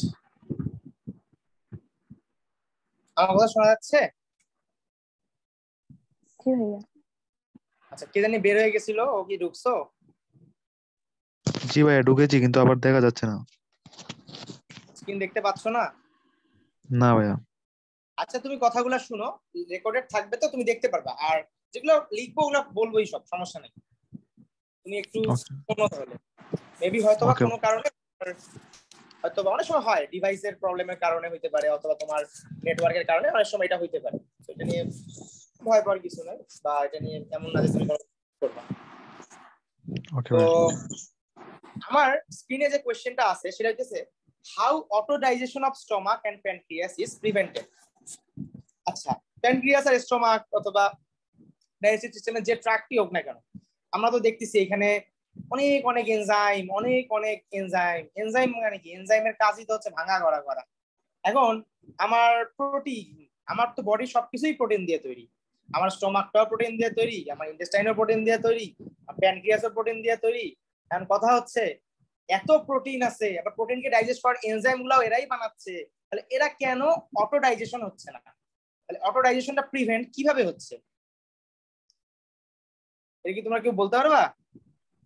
ভাইয়া হচ্ছে যে মিউকোসার যে লেয়ারটা আছে ওইটা অনেকটা ব্যারিয়ার হিসেবে কাজ করবে, আর যে এনজাইম গুলো সিক্রেশন হয় ওগুলো হচ্ছে জাইমোজেনিক রূপে হয়, মানে ইনঅ্যাক্টিভ থাকে, এই কারণে হয় না। হ্যাঁ, খুব ভালো বলছো। অনেক কিছু ফ্যাক্টর আছে, তার মধ্যে সবথেকে ইম্পর্টেন্ট ফ্যাক্টর হচ্ছে যে আমাদের যে এনজাইম গুলো সিক্রেট হয় এটা হচ্ছে প্রো এনজাইম হিসেবে সিক্রেট হয়, প্রো এনজাইম অথবা ইনঅ্যাক্টিভ এনজাইম হিসেবে সিক্রেট হয়। আবার এই এনজাইম গুলোর কিছু ইনহিবিটরও ওখানেই প্রডিউস হয়, ইনহিবিটর গুলাও ওইখানেই প্রডিউস হয়। মনে করো প্যানক্রিয়াসের একটা এনজাইম আছে ট্রিপসিন, ওই ট্রিপসিনের ইনহিবিটরও ওইখানেই প্রডিউস হচ্ছে। আবার আমাদের এই প্রতিটা স্টোমাক বলো প্যানক্রিয়াস বলো এখানে লার্জ মিউকোসের একটা লেয়ার আছে, মিউকাসের একটা লেয়ার আছে, যার কারণে কি হয়, মনে করো এটা মনে করো স্টোমাক, ধরে নাও এটা স্টোমাক, স্টোমাকের এই চারপাশে মনে করো যে মিউকাসের লেয়ার আছে, যার কারণে কি হয় এখান থেকে এনজাইম ভিতরে সিক্রেট হইলেও ওয়ালটাকে খেয়ে ফেলতে পারে না, ওয়ালটাকে ওইদিকে রিচ করতে পারে না। তাছাড়া দেখা গেছে অনেক সময় এই অ্যাসিডটাকে নিউট্রালাইজ, আমাদের যেমন স্টোমাকে তো অ্যাসিড আছে, হাইড্রোক্লোরিক অ্যাসিড, এটাকে নিউট্রালাইজ করার জন্য আবার ওখানে এই মিউকোসাল লেয়ার থেকে কিছু বাইকার্বনেট বা অ্যালকালি সিক্রেট হয়, অ্যাসিড আর অ্যালকালি মিলে হয়ে যায় কি নিউট্রালাইজ হয়ে যায়। তো এইগুলা কারণে আসলে আমাদের অটো ডাইজেশনটা হচ্ছে না। এই কনসেপ্টটা বুঝতে পারছো সবাই? এটা কিন্তু ফিজিওলজিতেও ধরে, শুধুমাত্র বায়োকেমিস্ট্রি না, ফিজিওলজিতেও ধরে। ধরে কিন্তু জানতে তো হবেই, ধরুক আর না ধরুক, এটা অনেক মজার কনসেপ্ট, ইম্পর্টেন্ট কনসেপ্ট, না জেনে রাখবা কেন। আচ্ছা, এখন আমরা যে ইন্ডিভিজুয়াল যে জুস গুলো আছে এগুলোকে একটু স্টাডি করব, মানে একটু ডিটেইলসে স্টাডি করব। তো প্রথমেই আসে হচ্ছে দেখো স্যালাইভা। আচ্ছা, স্যালাইভার মধ্যে তো আমরা অলরেডি দেখলাম যে আমাদের কি থাকে, আমাদের কিছু এনজাইম থাকে আর কি থাকে, মিউকাস থাকে। তো এই মিউকাসের কাজ কি? মিউকাস না থাকলে কি হইতো? তাহলে মিউকাসটা কি হয়, খুব স্টিকি হয়। এর প্রপার্টি কি, এ হচ্ছে খুবই স্টিকি, মানে খুব লেগে লেগে থাকে, যার কারণে কি হয় এ হচ্ছে খাবারের সাথে খুব ইজিলি বাইন্ড করতে পারে। মনে করো তোমার একটা খাবার আসলো, এই খাবারের মধ্যে মিউকাস আমি সিক্রেট করে দিলাম, খাবারের সাথে কি মিউকাসটাই হবে, মনে করো চ্যাপটা একদম লেগে যাবে।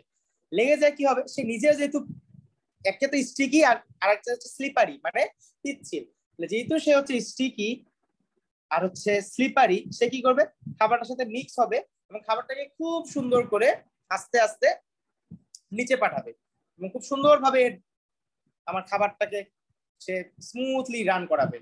তাছাড়া আমি অলরেডি দেখলাম যে ওই মিউকাসের লেয়ারের কারণে কি হচ্ছে, ডাইজেশনটা, অটো ডাইজেশনটাকে সে স্টপ করতেছে।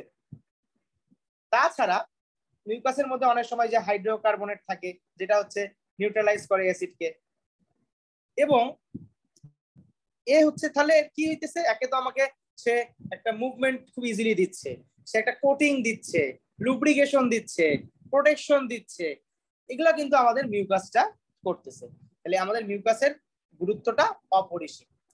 আর অ্যাজ আ হোল স্যালাইভার গুরুত্ব কি, স্যালাইভাতে আছে হচ্ছে দুইটা ইম্পর্টেন্ট এনজাইম, একটা হচ্ছে আলফা অ্যামাইলেজ অথবা স্যালাইভারি আলফা অ্যামাইলেজ, যেটা কি করতেছে, আমরা যখন বড় বড় কোনো কার্বোহাইড্রেট খাই, ধরেন আমরা স্টার্চ খাইলাম, আমরা তো বেশিরভাগ সময় কি খাই, স্টার্চ খাই, আলু খাও, ভাত খাও, রুটি খাও, যাই খাও, স্টার্চই খাও।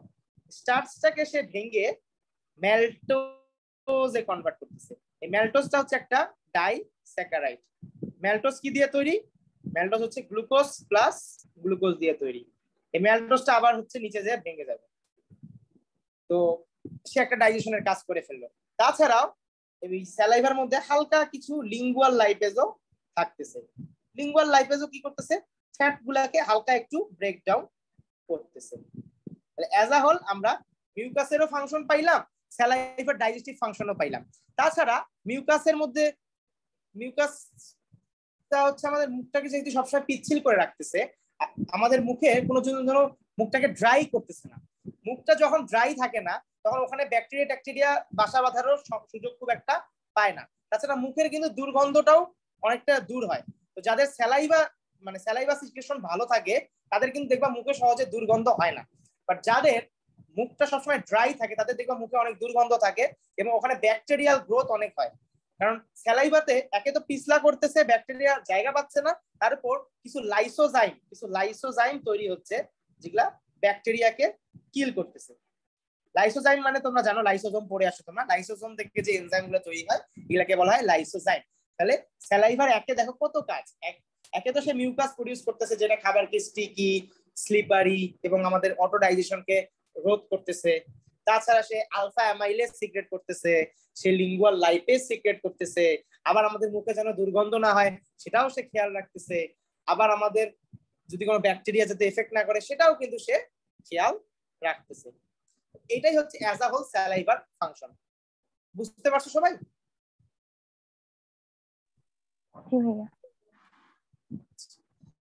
এখন আমরা চলে যাব গ্যাস্ট্রিক জুস। গ্যাস্ট্রিক জুসটা কি? গ্যাস্ট্রিক জুসটা কোথা থেকে তৈরি হচ্ছে, বা গ্যাস্ট্রিক জুসটা আসলে কি দরকার, না থাকলে কি হইতো? তাহলে গ্যাস্ট্রিক জুস নাম শুনেই বোঝা যাচ্ছে যে এটা কোথা থেকে তৈরি হচ্ছে। এটা হইতেছে স্টমাক থেকে আসতেছে। কোথা থেকে আসতেছে? স্টমাক। স্টমাকে অনেক ধরনের সেল আছে, তোমরা পড়ছো, তোমরা ওই ইয়াতে পড়ছো, ফিজিওলজি কি বলে, হিস্টোলজিতেও পড়ছো, আবার ইন্টারমিডিয়েটেও কিন্তু তোমরা অলরেডি পড়ে আসছো। তো তোমাদের এবিসি বায়োকেমিস্ট্রিতে বলা আছে যে স্টমাকে সাধারণত 4 ধরনের সেল থাকে আর 3 ধরনের গ্ল্যান্ড থাকে, বা 3 টাইপের গ্ল্যান্ড থাকে। সেলগুলোর মধ্যে আছে হচ্ছে চিফ অথবা জাইমোজেনিক সেল, প্যারাইটাল অথবা অক্সিন্টিক সেল, মিউকাস নেক সেল, এই তো। আরো আছে পেপটাইড সেল আছে, তারপরে সরি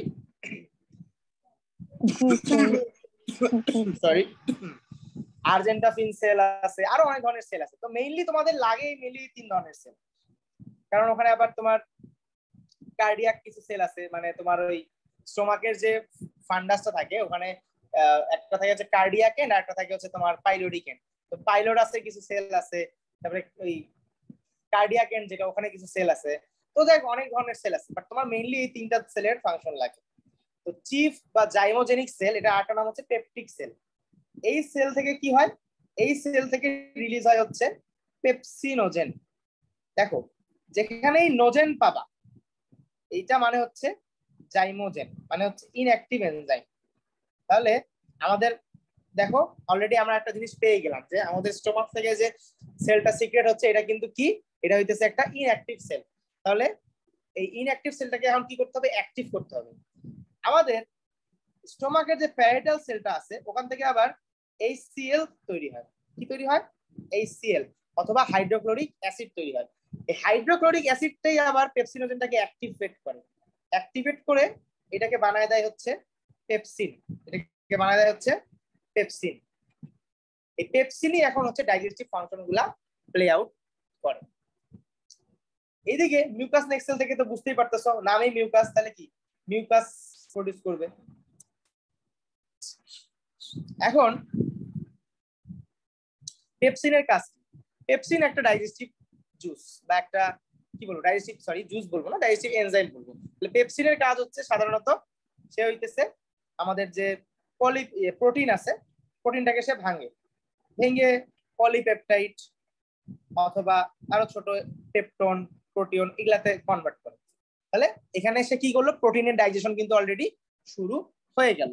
তাহলে পেপসিনের মাধ্যমে আমাদের গ্যাস্ট্রিক গ্ল্যান্ডে, আমাদের গ্যাস্ট্রিক মিউকোসাতে অথবা স্টোমাকের মধ্যে অলরেডি প্রোটিনের ডাইজেশন শুরু হয়ে গেল।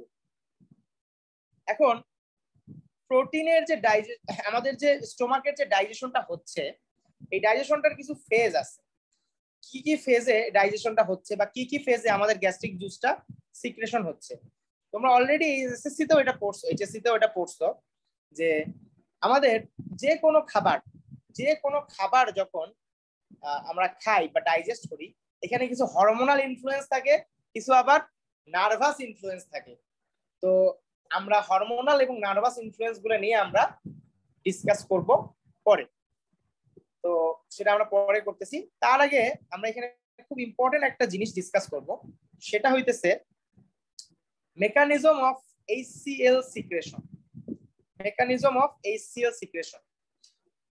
আচ্ছা, আমি আগেই তোমাদেরকে বলছি যে আমাদের HCl টা সিক্রেট হয় কোত্থেকে? HCl টা সিক্রেট হয় হচ্ছে প্যারাইটাল সেল থেকে। আচ্ছা, তোমরা এতক্ষণ যা বললাম বুঝছো সব? স্টোমাক নিয়ে, স্যালাইভা নিয়ে? জি ভাইয়া। কারো কোনো কনফিউশন আছে থাকলে আমাকে বলতে পারো।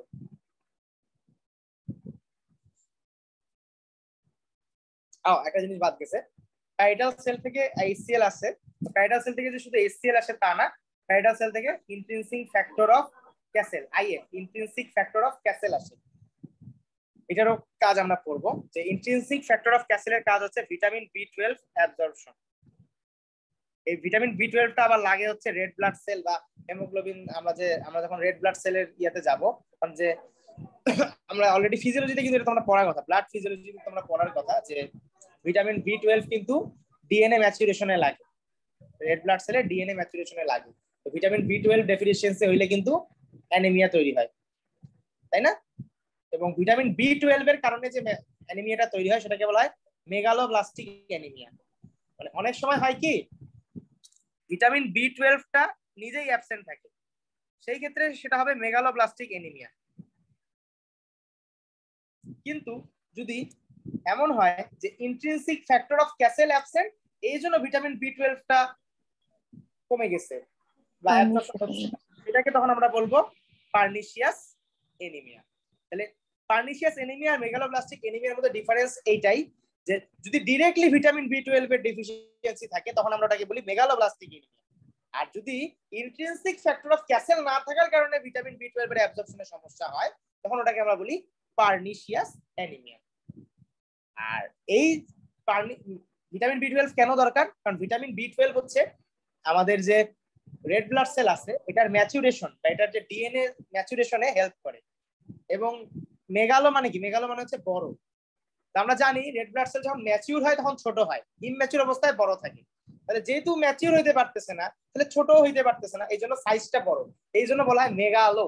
মেগালো মানে বড়, তোমরা সামনে পড়বা হেপাটোমেগালি মানে লিভার বড় হয়ে গেছে, স্প্লেনোমেগালি মানে স্প্লিন বড় হয়ে গেছে, এই জিনিসগুলো তোমরা সামনে পাবা। আচ্ছা, এখন আমরা আসি যে মেকানিজম অফ HCl সিক্রেশন।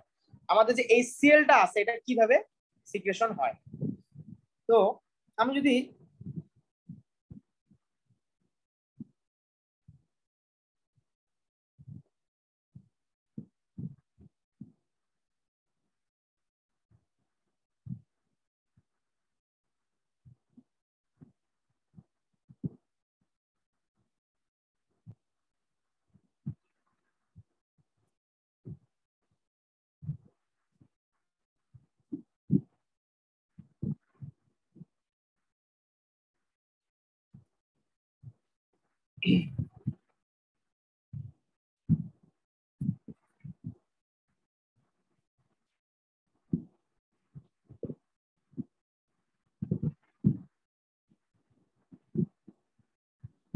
আচ্ছা, তো মনে করো আমার এটা হইতেছে আমার ইন্টেস্টাইনাল ইপিথেলিয়াম। সরি, আমরা তো HCl করতেছি। তো ধরে নাও এটা হচ্ছে আমার প্যারাইটাল সেল, এটা হচ্ছে আমাদের প্যারাইটাল সেল ধরে নাও। এটা হচ্ছে কি, এটাকে বলা হয়, তোমরা জানো ফিজিওলজিতে পড়ছো, এটাকে বলা হয় ব্রাশ বর্ডার। কি বলা হয়? Brush border. এটাকে বলা হয় বেজোল্যাটারাল বর্ডার, মানে ব্লাডের দিকে যেটা থাকে। তো জিনিসটা হয় এরকম। আর এটা মনে করো হচ্ছে গ্যাস্ট্রিক লুমেন, মানে যে এখানে সিক্রেশন হবে, মানে টিউব আর কি, সোজা কথা এটা টিউব। গ্যাস্ট্রিক লুমেন মানে কি? টিউব। তো হয় কি, আমাদের প্যারাইটাল সেল থেকেই তো আসলে আমাদের HCl টা সিক্রেট হয়। তো দেখা যায় যে প্রথমে কি হয়, আমাদের যে সেল আছে, আমাদের সেলের ভিতরে কি হচ্ছে, আমাদের সেলের ভিতরে কিন্তু ওয়াটার আর কার্বন ডাই অক্সাইড তৈরি হয়। আমরা জানি আমাদের রেসপিরেশনের মাধ্যমে প্রতিটা সেলের ভিতরে কি হয়, ওয়াটার আর কার্বন ডাই অক্সাইড তৈরি হয়। তাহলে এই ওয়াটার আর কার্বন ডাই অক্সাইড একসাথে এখানে মিক্স হয়ে গেল, মিক্স হয়ে তৈরি করলে হচ্ছে H2CO3 বা কার্বনিক অ্যাসিড। কি তৈরি করলো? Carbonic acid. এই কার্বনিক অ্যাসিডটা আবার কার্বনিক অ্যানহাইড্রেস এনজাইম এটা দিয়ে ভাঙলো, ভেঙে কি হলো হাইড্রোজেন আয়ন আর বাইকার্বনেট আয়ন। ঠিক আছে, তাহলে হাইড্রোজেন আয়ন তৈরি করলো আর বাইকার্বনেট আয়ন তৈরি করলো। এই পাশে সুবিধা হবে।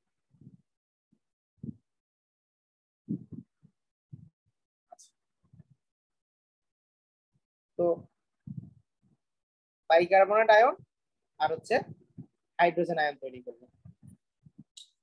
এখন তোমরা অলরেডি জেনারেল ফিজিওলজি পড়ে আসছো। তোমরা জেনারেল ফিজিওলজিতে অ্যাক্টিভ ট্রান্সপোর্ট, ফ্যাসিলিটেড ডিফিউশন আর অসমোসিস পড়ে আসছো। তোমাদেরকে ওগুলো কনসেপ্ট মনে আছে? তোমাদের কি ওগুলো কনসেপ্ট মনে আছে? অল্প অল্প আসা মনে হয় ভাইয়া। আচ্ছা, আমি একটু বলি দিই, জেনারেল দিয়ে একটু বলি যে আমাদের যে ট্রান্সপোর্ট প্রসেস এটা মেইনলি দুই ধরনের, ট্রান্সপোর্ট ফর ম্যাক্রোমলিকুলস আর ট্রান্সপোর্ট ফর মাইক্রোমলিকুলস। ম্যাক্রোমলিকুলসটা পুরোপুরি হচ্ছে এক্সোসাইটোসিস আর এন্ডোসাইটোসিস। ঠিক আছে, ওটাও এক ধরনের অ্যাক্টিভ ট্রান্সপোর্ট, পুরোপুরি অ্যাক্টিভ ট্রান্সপোর্ট। সেটা হচ্ছে এন্ডোসাইটোসিস আর এক্সোসাইটোসিস। এন্ডোসাইটোসিস মানে সেলের ভিতরে ঢুকানো, এক্সোসাইটোসিস মানে সেলের ভিতর থেকে বাইরে বের করে দেওয়া। এটা একটা আলাদা সেকশন, ওটা গেল, ওটা আমরা এখন কনসিডার করতেছি না। মাইক্রোমলিকুলস এর মধ্যে দুই ধরনের প্রসেস আছে, একটা হচ্ছে প্যাসিভ ট্রান্সপোর্ট আর হচ্ছে অ্যাক্টিভ ট্রান্সপোর্ট। প্যাসিভ ট্রান্সপোর্ট মানে সাধারণত এই প্রসেসে কোনো ধরনের এনার্জি লাগে না। যেমন গ্যাস এক্সচেঞ্জ, আমরা যখন অ্যালভিওলাসে গ্যাস এক্সচেঞ্জ করি, লাংসের অ্যালভিওলাস আর ব্লাডের মধ্যে কার্বন ডাই অক্সাইড আর অক্সিজেনের, আমাদের কিন্তু কোনো ধরনের কি লাগে, আমাদের কোনো ধরনের কিন্তু এনার্জি লাগে না। কেন? কারণ এখানে মুভমেন্ট অফ মলিকুলস হয় from high to low concentration. High থেকে লো কনসেন্ট্রেশনে যেহেতু মুভমেন্ট অফ মলিকুলস হয়, এই জন্য এখানে কোনো ধরনের এনার্জি লাগে না। অ্যাক্টিভ ট্রান্সপোর্টের ক্ষেত্রে দেখা গেছে যে লো থেকে হাই কনসেন্ট্রেশনে যাইতে হচ্ছে। যেমন অনেক সময় দেখা গেছে যে কোনো সাবস্টেন্স আমাদের ইন্টেস্টাইনাল ইপিথেলিয়ামে বেশি, আমাদের ইপিথেলিয়ামে কম, কিন্তু ব্লাডে বেশি, কিন্তু তারপরে ওটাকে ব্লাডেই পাঠাইতে হবে। তাহলে লো থেকে হাই কনসেন্ট্রেশনে পাঠানোর জন্য কি লাগে? এনার্জি লাগে। এই যে এনার্জি লাগতেছে এবং লো থেকে হাই কনসেন্ট্রেশনের দিকে যাচ্ছে against the concentration gradient. Normal নিয়ম তো নিচে যাওয়া, কিন্তু যাচ্ছে তো নিচ থেকে উপরে, তাহলে এগেইনস্ট দ্য কনসেন্ট্রেশন গ্রেডিয়েন্ট। এই প্রসেসটাকে বলা হয় অ্যাক্টিভ ট্রান্সপোর্ট। অ্যাক্টিভ ট্রান্সপোর্ট আবার দুই ধরনের, primary active transport, secondary active transport. Primary active transport বলতে আমরা বুঝি হচ্ছে sodium potassium pump. Sodium potassium pump থেকে কি হয়? এনার্জি রিলিজ হয়। ওই এনার্জিটা দিয়ে যে অ্যাক্টিভ ট্রান্সপোর্টটা হয় সেটাকে বলা হয় প্রাইমারি অ্যাক্টিভ ট্রান্সপোর্ট। এবং এই সোডিয়াম পটাশিয়াম পাম্পের এনার্জিটাকে ইউজ করে অন্য যে পাম্পগুলো আছে তারা অ্যাক্টিভেট যখন হয়, বা ওই সোডিয়াম পটাশিয়াম পাম্পের এনার্জিটাকে যখন অন্য কেউ ইউজ করে এবং মলিকুলস এর মুভমেন্ট হয় লো থেকে হাই, সেটা হইতেছে সেকেন্ডারি অ্যাক্টিভ ট্রান্সপোর্ট। ডিফিউশন আবার দুই ধরনের, সিম্পল মানে ডিফিউশন যেটা প্যাসিভ, সেটা আবার দুই ধরনের, সিম্পল আর ফ্যাসিলিটেড। সিম্পল মানে কোনো এক্সচেঞ্জ কিছু লাগে না, বা কোনো ধরনের সাবস্টেন্স লাগে না, বা কোনো ধরনের ক্যারিয়ার প্রোটিন লাগে না। কিন্তু ফ্যাসিলিটেড ডিফিউশন যেটা, সেখানে হাই থেকে লো কনসেন্ট্রেশনে ঠিকই যাচ্ছে মলিকুলস, মনে করো আমার ব্লাডে কম আছে, ইন্টেস্টাইনে বেশি আছে, ব্লাডেই দিব, ঠিক আছে, বাট একটা ক্যারিয়ার প্রোটিন লাগতেছে, ওটাকে ক্যারি করার জন্য কাউকে লাগতেছে। তাহলে এটা হচ্ছে ফ্যাসিলিটেড ডিফিউশন। তাহলে অ্যাক্টিভ ট্রান্সপোর্ট আর ফ্যাসিলিটেড ডিফিউশনের মধ্যে ডিফারেন্স হচ্ছে যে অ্যাক্টিভ ট্রান্সপোর্টের মধ্যে লো থেকে হাইয়ে যাবে, ফ্যাসিলিটেটের মধ্যে হাই থেকে লোয়ে যাবে। অ্যাক্টিভ ট্রান্সপোর্টে এনার্জি লাগবে, ফ্যাসিলিটেটেড এনার্জি লাগবে না। অ্যাক্টিভ ট্রান্সপোর্টে ক্যারিয়ার লাগবে, ফ্যাসিলিটেটেড ডিফিউশনের মধ্যেও ক্যারিয়ার লাগবে। জিনিসটা কি বুঝতে পারছো সবাই? কয়জন আছো? সবাই বুঝছো? না বুঝলে আবার বলো। রেদওয়ান, রিয়াদ, তুমি বুঝছো? জি ভাইয়া। আচ্ছা, এটা কিন্তু তোমরা কিসে পড়ছো? তোমরা জেনারেল ফিজিওলজিতে পড়ছো, হ্যাঁ? তো দেখো সিম্পল, এখানে এই দেখো তাহলে প্রথমে কি হলো, আমাদের প্যারাডাইস সেলের ভিতরে ঢুকি, আমরা অলরেডি বললাম যে রেসপিরেশনের কারণে কি হলো, কার্বন ডাই অক্সাইডের সাথে ওয়াটার তো তৈরি হচ্ছে রেসপিরেশনে। এটা তৈরি হওয়ার পরে কি হলো, এই দুটা মিক্স হয়ে গেল, এই দুটা মিক্স হয়ে কি তৈরি করলো, কার্বনিক অ্যাসিড তৈরি করলো। কার্বনিক অ্যাসিড আবার কি হলো, কার্বনিক অ্যানহাইড্রেস এনজাইমের সাহায্যে ভেঙে বাইকার্বনেট আর হাইড্রোজেন আয়ন তৈরি করলো, বাইকার্বনেট আয়ন আর হাইড্রোজেন আয়ন তৈরি করলো। আচ্ছা, এটা তো আমাদের ব্লাড, আমাদের ব্লাডের মধ্যে ক্লোরাইড আয়ন থাকতেছে, এই ক্লোরাইড আয়নটা কি হচ্ছে, বেশি থাকতেছে ব্লাডে, আর বাইকার্বনেট আয়নটা ব্লাডে একটু কম থাকে। তোমরা জানো, তোমরা অলরেডি জেনারেল ফিজিওলজিতে পড়ছো যে ইসিএফ এর মধ্যে বাইকার্বনেট থাকে 24 to 28 মিলিমোল, আর তোমার ক্লোরাইড মোটামুটি থাকে 112 বা 112 মতো। তাহলে ক্লোরাইড আয়নটা ব্লাডে বেশি, আর তোমার বাইকার্বনেট আয়নটা ব্লাডে কম, মানে ক্লোরাইড আয়নের তুলনায় ব্লাডে সেটা কম। কিন্তু আমি যদি সেলের সাথে ক্লোরাইড এই বাইকার্বনেট তুলনা করি, যদি আমি সেলের সাথে, আমার সেলে তো কেবল বাইকার্বনেট তৈরি হইলো, আমার সেলের মধ্যে তো কেবল বাইকার্বনেট তৈরি হইলো, সেলে তো আগে থেকে বাইকার্বনেট মনে করো খুব একটা ছিল না, ব্লাডে তো তাও কিছু না কিছু ছিল, তো কম্পারেটিভলি ব্লাডে বাইকার্বনেট এখন বেশি, সেলে বাইকার্বনেটও কম, ক্লোরাইডও কম। তো কি হবে, এই যে বাইকার্বনেটটা যে সেলে কম, এই বাইকার্বনেটটা আবার বাইরে চলে আসবে, এই বাইকার্বনেটটাই মনে করো বাইরে চলে আসলো, বাইকার্বনেটটা যে বাইরে চলে আসলো, এটা তাহলে কোন প্রসেস হবে, অ্যাক্টিভ ট্রান্সপোর্ট না ডিফিউশন?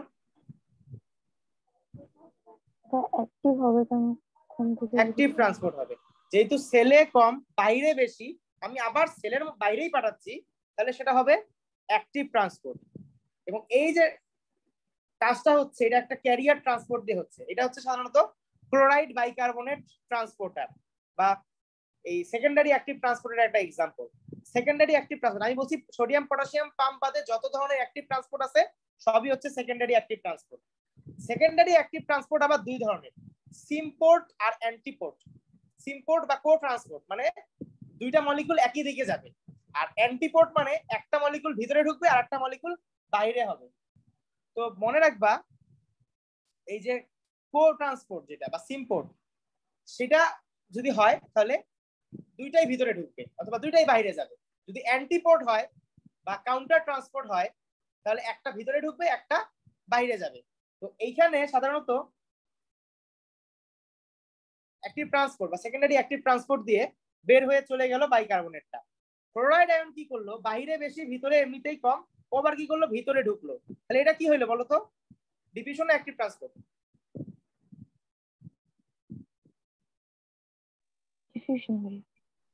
এটা হবে ডিফিউশন। ডিফিউশনের মধ্যে এটাকে বলতে হবে ফ্যাসিলিটেটেড ডিফিউশন, আর উপরেরটা হলো কি সেকেন্ডারি অ্যাক্টিভ ট্রান্সপোর্ট। গোটা প্রসেসটা কিন্তু আসলে অ্যাক্টিভ ট্রান্সপোর্ট।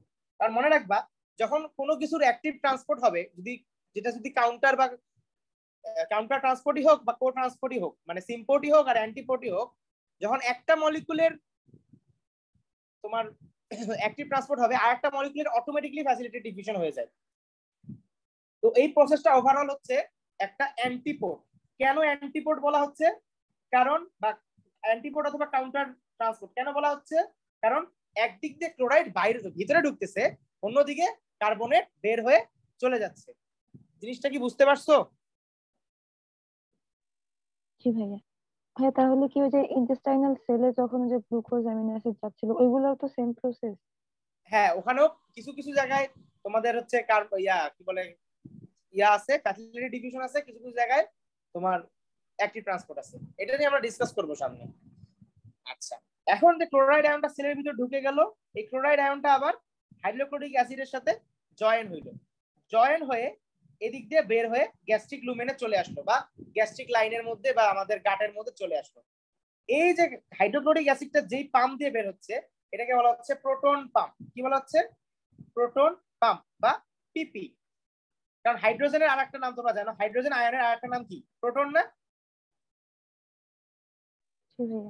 তাহলে এই হাইড্রোক্লোরিক অ্যাসিডটা বা হাইড্রোজেনটা মানে বলা বলছে হাইড্রোক্লোরিক অ্যাসিডটা কম্বাইন্ড আসলে বাইরেই হয়, এই ক্লোরাইড আয়নটা আবার মনে করে এদিক দিয়ে ভিতরের দিয়ে বাইরে চলে গেল, হাইড্রোজেন আয়নটা বাইরে চলে গেল, H প্লাস আর Cl মাইনাসটা লুমেনের মধ্যে যে HCl হিসাবে তৈরি হলো। যেহেতু হাইড্রোজেন আয়ন আর ক্লোরাইড আয়নটা বের হয়ে চলে আসলো, যে পাম্প দিয়ে চলে আসলো এই পাম্পটাকে বলা হচ্ছে প্রোটন পাম্প। সাধারণত একটু জিনিসটা একটু ইয়া হয়েছে,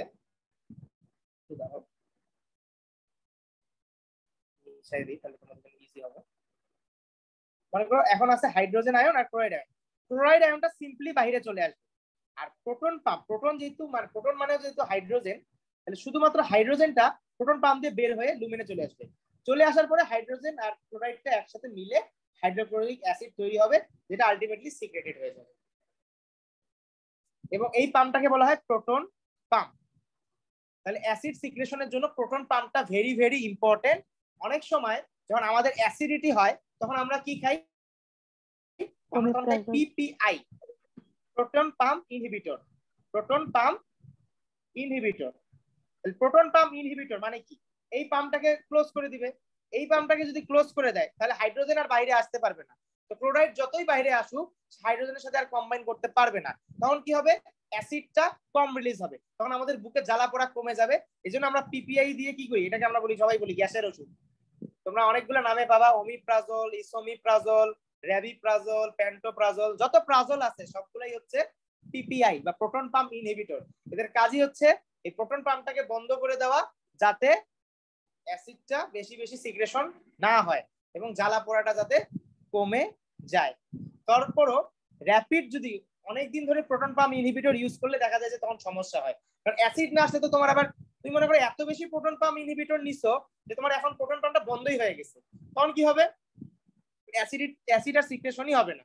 অ্যাসিড সিক্রেশন না হলে কি হবে, তখন কি ডাইজেশনটা হ্যাম্পার হবে না? জি ভাইয়া। এতদূর বুঝতে পারছো তোমরা? জি ভাইয়া। এই মেকানিজম অফ HCl সিক্রেশনটা বুঝছো? এটা কিন্তু তোমাদের আসে।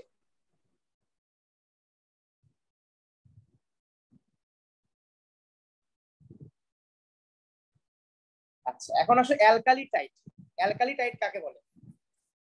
অ্যালকালি টাইটটা হচ্ছে এরকম যে এই একই ফিগারে দেখো, এই ফিগারটায় দেখো কি হচ্ছে, এই পাশে তোমার হাইড্রোক্লোরিক অ্যাসিড যত বেশি সিক্রেশন হচ্ছে, ওই পাশে কার্বনেট আয়ন তত বেশি ব্লাডে বাড়তেছে না? এই পাশে যত বেশি হাইড্রোক্লোরিক অ্যাসিড যাচ্ছে মনে করো খাওয়ার পরে, এই হাইড্রোক্লোরিক অ্যাসিডটা কখন বাড়ে? এটা বাড়ে আফটার আ মিল। আমরা যখন কোনো ভারী খাবার খাই বা আমরা মনে করো প্রোটিন জাতীয় খাবার খাইলাম বা যে কোনো বড় একটা মিল খাইলাম, ধরে নাও লাঞ্চ হোক ডিনার হোক, তো আমরা যখন অনেক খাবার খাই তখন ওই খাবারটাকে ডাইজেস্ট করার জন্য বেশি বেশি হাইড্রোক্লোরিক অ্যাসিড সিক্রেশন হয়। যখনই হাইড্রোজেন আর ক্লোরাইড এইদিকে বেশি বেশি সিক্রেট হবে, অপর পাশে কি হবে, ব্লাডে কার্বনিক অ্যাসিড সরি বাইকার্বনেট আয়নের অ্যামাউন্টটা বাড়বে। বাইকার্বনেট আয়নটা কি, একটা অ্যালকালি না, ক্ষার না একটা? জি ভাইয়া। তাহলে ব্লাডের মধ্যে কি অ্যালকালেমিয়া হবে, মানে এমিয়া মানে হচ্ছে ব্লাড, আর অ্যালকালি মানে তো তোমরা জানোই অ্যালকালি। তাহলে ব্লাডে অ্যালকালির পরিমাণটা যেহেতু বেড়ে যাচ্ছে, এই জন্য এটাকে বলা হয় অ্যালকালি টাইট অথবা alkaline tide. To be more specific এটাকে বলা হয় পোস্ট প্রান্ডিয়াল অ্যালকালাইন টাইট। মানে প্রান্ডিয়াল মানে খাবার, খাবারের পরে এই অ্যালকালি টাইপটা বেড়ে যায়। কেন বেড়ে যায়? বেশি বেশি গ্যাস্ট্রিক জুস সিক্রেশন হয়, এই পাশে বেশি বেশি হাইড্রোজেন আর ক্লোরাইড যখন যাচ্ছে, এই পাশে তখন কি হচ্ছে, বেশি বেশি বাইকার্বনেট চলে আসতেছে। বাইকার্বনেট যেহেতু অ্যালকালাইন, যত বেশি বাইকার্বনেট ব্লাডে বাড়বে তত বেশি কি হবে, জিনিসটা অ্যালকালাইন হবে।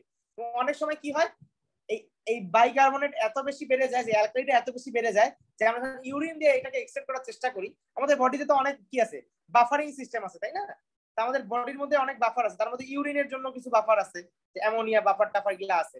এরা কি করে, এই অ্যালকালিটাকে ইউরিন দিয়ে পাস করে, তখন আমাদের কিন্তু ইউরিনটাও কিন্তু অ্যালকালাইন ফিল করে, বা একটু ইউরিনের অ্যালকালিনিটিটা তখন বেড়ে যায়।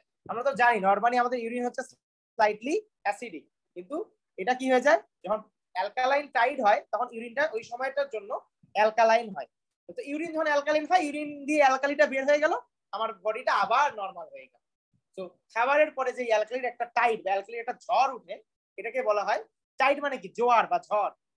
তো এই যে আমাদের অ্যালকালির একটা যে জোয়ার উঠলো এটাকে বলা হচ্ছে অ্যালকালি টাইড। বুঝছো সবাই?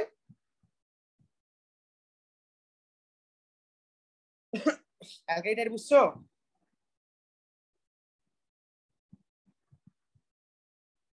হ্যালো, শোনা যাচ্ছে আমার কথা? জি ভাইয়া। কারো কোনো কনফিউশন আছে?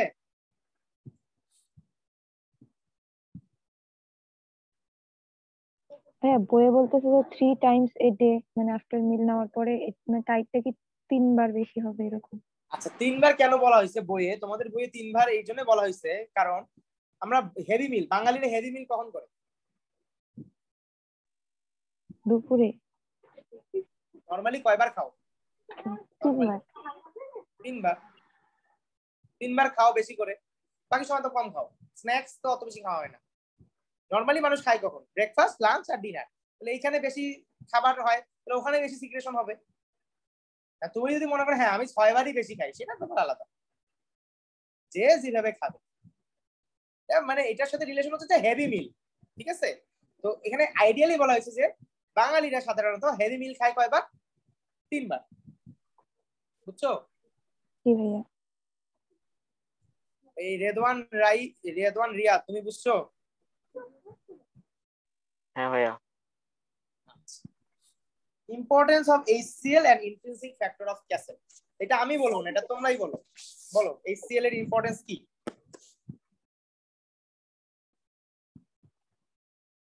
ভেবে চিন্তে বলো, পারবা তোমরা? জানি তোমরা পারবা। হ্যাঁ, হচ্ছে যে পেপসিনোজেন যেটা সেক্রেশন হয় ওটাকে পেপসিনে কনভার্ট করে, যেটা প্রোটিনের ডাইজেশনে হেল্প করবে। তারপর আয়রন অ্যাবজর্পশনেও হেল্প করবে কারণ রিডিউস করে দিবে। তারপরে ব্যাকটেরিয়া গুলাকে মেরে ফেলবে। এগুলা হচ্ছে এই সেলের কাজ। আচ্ছা।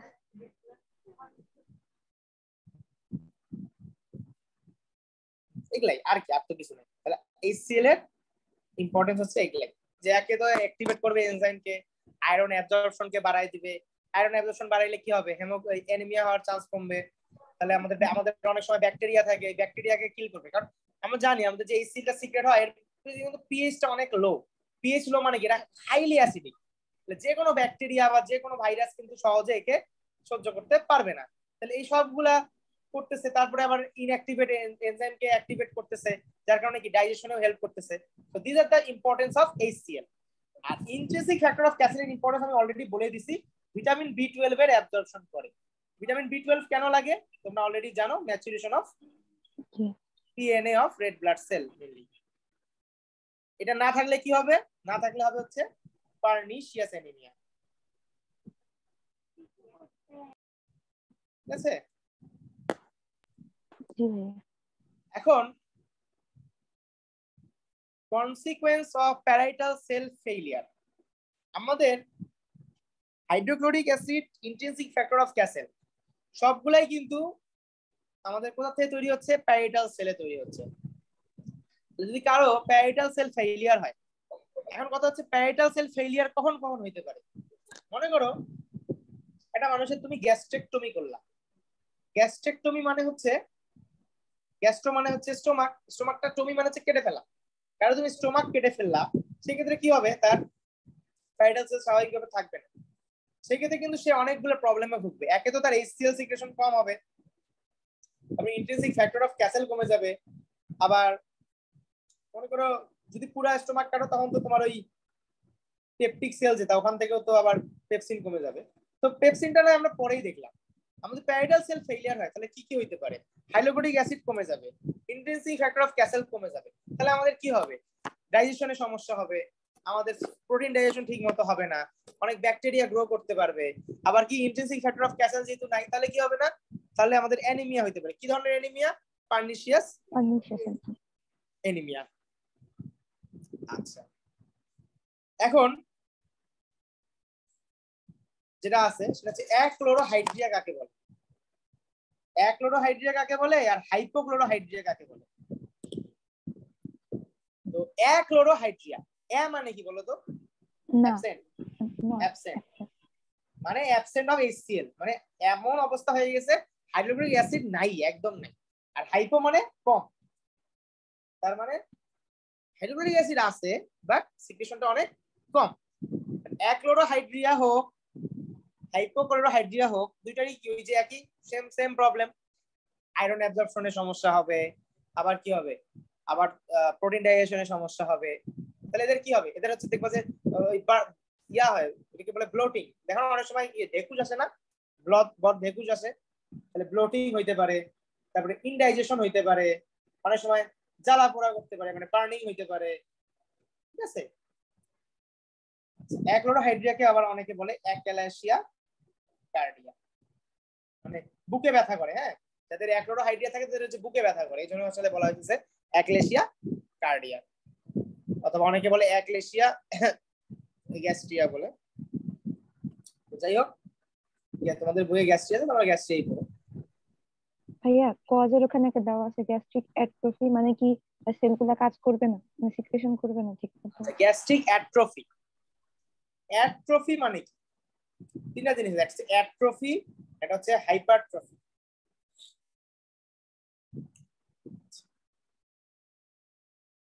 সেল সাইজ যখন অ্যাট্রফি মানে সেল সাইজ রিডিউসড হয়ে যাবে বা একদম কমে যাবে বা একদম নাই হয়ে যাবে, আর হাইপারট্রফি মানে সেল সাইজ যখন বেড়ে যাবে। তো যদি কোনো অ্যাট্রফি হয়, মনে করো প্যারাইটাল সেলের অ্যাট্রফি হয়েছে, মানে কি প্যারাইটাল সেলের সাইজ কমে গেছে, প্যারাইটাল সেল নষ্ট হয়ে গেছে সোজা কথা, তাহলে কি হবে ওখানে, কি হবে ওখানে তো আর কোনো সিক্রেশন হবে না। আর যদি সিক্রেশন না হয় তাহলে কি হবে, অ্যাক্লোরোহাইড্রিয়া হবে বা হাইপোক্লোরোহাইড্রিয়া হবে। বুঝতে পারছো? জি ভাইয়া। আবার অনেক সময় গ্যাস্ট্রাইটিস হয়, যাদের গ্যাস্ট্রাইটিস, এটা তোমাদের লাগে না তো এই জন্য আমি বলি নাই, বাট হ্যাঁ যাদের গ্যাস্ট্রাইটিস হয় মানে তোমাদের স্টমাকে ইনফ্লামেশন হয়, তাদেরও অনেক সময় কি হইতে পারে, যেহেতু ইরিটেশন হচ্ছে, সেলগুলো ঠিক মতো কাজ করতেছে না। আইটিস মানে তো কি ইনফ্লামেশন বা প্রদাহ, প্রদাহ যদি হয় তাহলে তো ইরিটেশন হবে, ইরিটেশন হলে তো ঠিক মতো সেলগুলো ফাংশন করতে পারবে না। যখন সেলগুলো ঠিক মতো ফাংশন করতে পারবে না তখন কি হবে, তখন সেলের সিক্রেশনও কমে যাবে। সেই ক্ষেত্রেও কিন্তু অ্যাক্লোরোহাইড্রিয়া অথবা তোমার কি বলা হয় হাইপোক্লোরোহাইড্রিয়া যে কোনো একটা হইতে পারে। বুঝতে পারছো? জি ভাইয়া। এই পর্যন্ত বুঝতে পারছো সবাই? হ্যাঁ ভাইয়া। কোনো সমস্যা?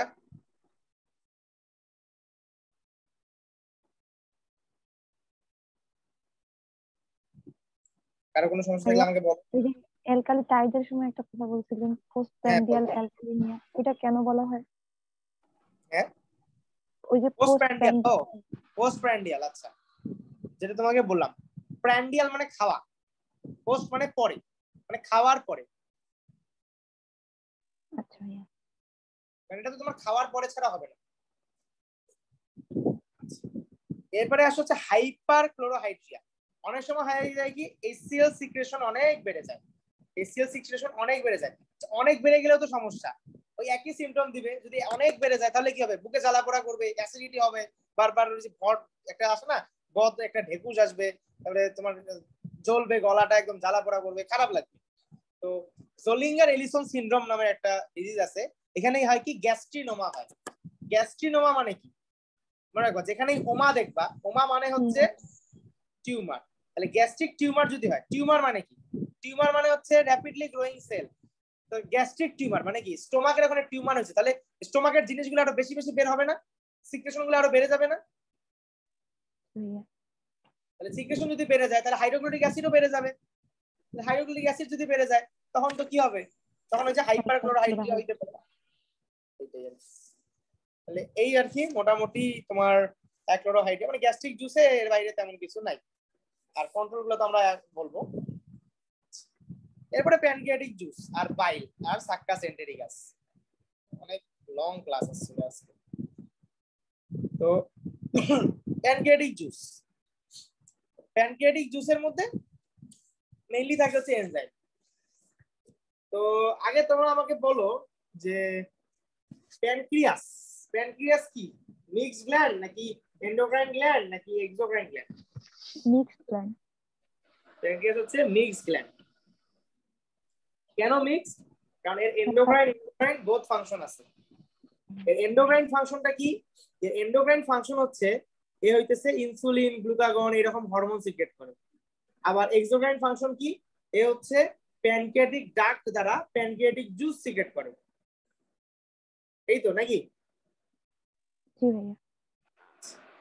তাহলে এই যেখানে এখানে একটা যে ব্যাপার আছে সেটা হইতেছে যে প্যানক্রিয়াটিক এনজাইম গুলা তাহলে কি? আমরা কিন্তু অলরেডি দেখছি প্যানক্রিয়াটিক এনজাইম গুলা।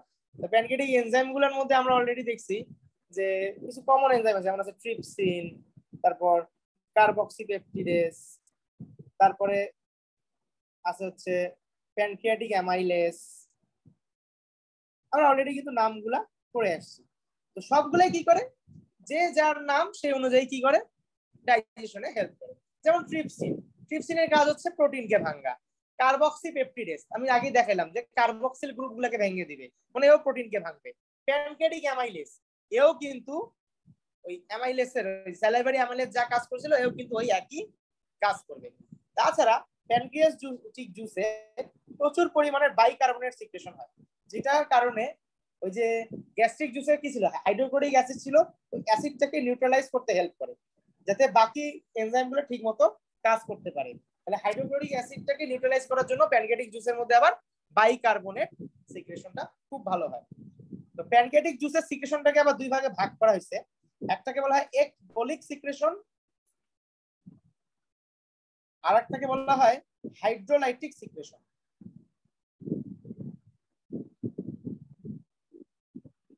তো প্যানক্রিয়াস যে এনজাইমগুলো সিক্রেট করে, প্যানক্রিয়াস যখন এনজাইম রিচ সিক্রেশন করে সেটাকে বলা হয় একবলিক। আর প্যানক্রিয়াস যখন বাইকার্বনেট সিক্রেশন বেশি বেশি করে এটাকে বলা হয় হাইড্রোলাইটিক। মনে থাকবে? জি ভাইয়া। এখন তাহলে মেকানিজম অফ HCl সিক্রেশন তোমরা করছো, তাহলে মেকানিজম অফ HCO3 বা বাইকার্বনেট সিক্রেশনটাও জানা উচিত তোমাদের। তো বাইকার্বনেট সিক্রেশনটা ওই একই ভাবেই ওই ইয়ার মতোই, কি বলে তোমার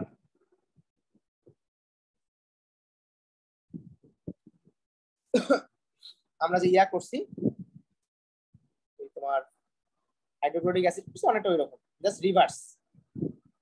মনে করো এটা আমাদের ব্লাড,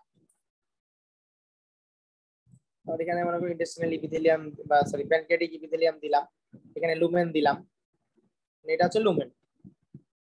লুমেন এটা মনে করো সেল, এটা মনে করো ব্লাড। তাহলে সেলের ভিতরে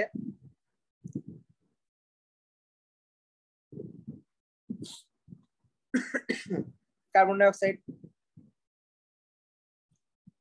তো আছেই, বা ব্লাড থেকে কার্বন ডাই অক্সাইড আসলো ধরে নাও, এখান থেকে আবার কি হইলো, H2CO3 রিলিজ হইলো, মানে H2CO3 আবার কি হইলো, ভেঙে H+ আর CO3 মাইনাসে চলে গেল, সরি HCO3 মাইনাসে চলে গেল।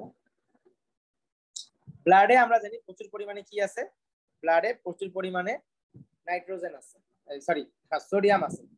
সোডিয়ামটা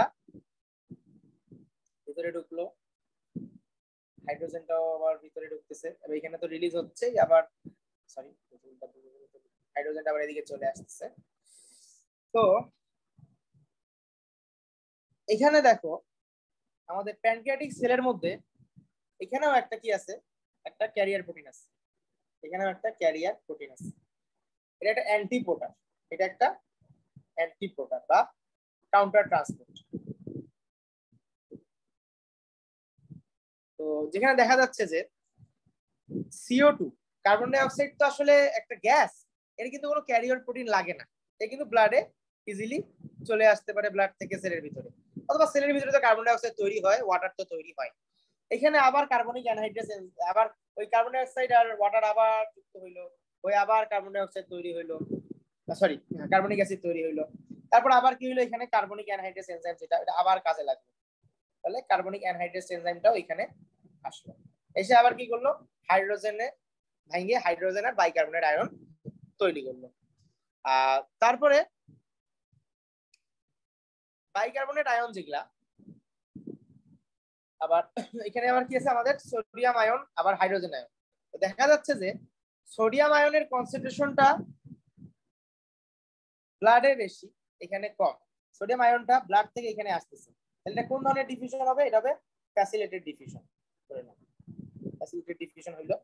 আর হাইড্রোজেন আয়ন অলরেডি ব্লাডে বেশি আছে, আবার ব্লাডেই যাচ্ছে, এটা কি হবে? এটা হবে অ্যাক্টিভ ট্রান্সপোর্ট বা সেকেন্ডারি অ্যাক্টিভ ট্রান্সপোর্ট।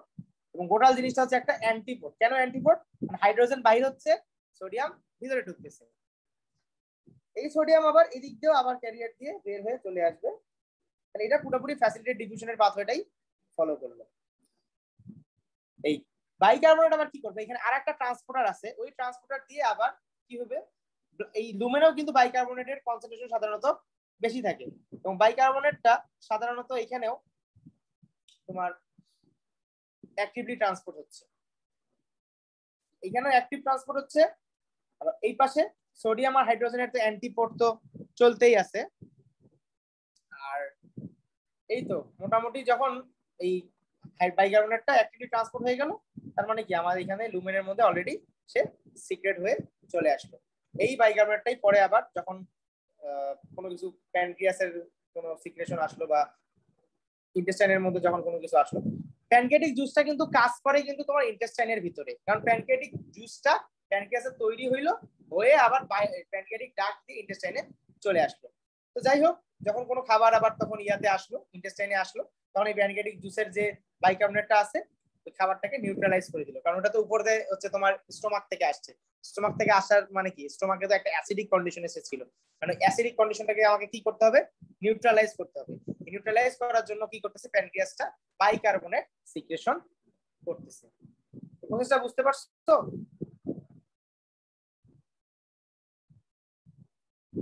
জি ভাইয়া। হ্যাঁ, এই ক্ষেত্রে কি দুইটার সাথে মানে মিলাই বলতে পারবো যে সোডিয়ামটা সবসময় ফ্যাসিলিটেড ডিফিউশন হচ্ছে বাইকার্বনেটের সাপেক্ষেও, আবার হচ্ছে প্রোটনের সাপেক্ষেও? না, কারণ সোডিয়ামটা মেইনলি তোমার সোডিয়াম হাইড্রোজেন অ্যান্টিপোর্টার ইউজ করতেছে, তো এটা হচ্ছে তোমার শুধুমাত্র ইয়া হাইড্রোজেনের সাপেক্ষে আর কি এক্সচেঞ্জ হচ্ছে। বাইকার্বনেটের জিনিসটা এখানে পুরো মানে বাইকার্বনেটের ট্রান্সপোর্টারটাই আর এখানে আলাদা। বুঝছো? সবাই বুঝতে পারছো? ঠিকই আছো? সবাই বুঝছো?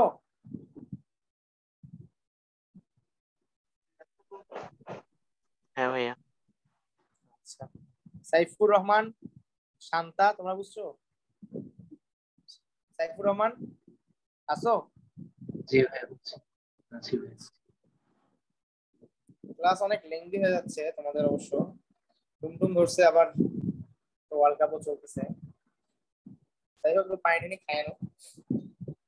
আচ্ছা, এরপরে আসো বাইল। বাইলের মধ্যে যেটা জানতে হবে যে বাইল তৈরি হয় হচ্ছে লিভারে, সোজা কথা, লিভারে তৈরি হয়, স্টোর হয় হচ্ছে গল ব্লাডারে। যখন দরকার পড়ে তখন গল ব্লাডার থেকে রিলিজ হয়ে আবার ইন্টেস্টাইনে আসে। ইন্টেস্টাইনে আসে যখনই, তখন সে কি করে? বাইল দুইটা কাজ করে, বাইল একটু অ্যালকালাইন, সে একটু নিউট্রালাইজ করলো। আবার বাইল কি করে? বাইল হচ্ছে ফ্যাট যে মলিকিউল গুলো আছে না, ফ্যাট মলিকিউল গুলোকে ভেঙে ছোট ছোট ছোট ছোট ড্রপলেটে করে, যার কারণে কি হয়? সারফেস এরিয়াটা অনেক বেড়ে যায়। সারফেস এরিয়া বাড়লে মানে লাভটা কি?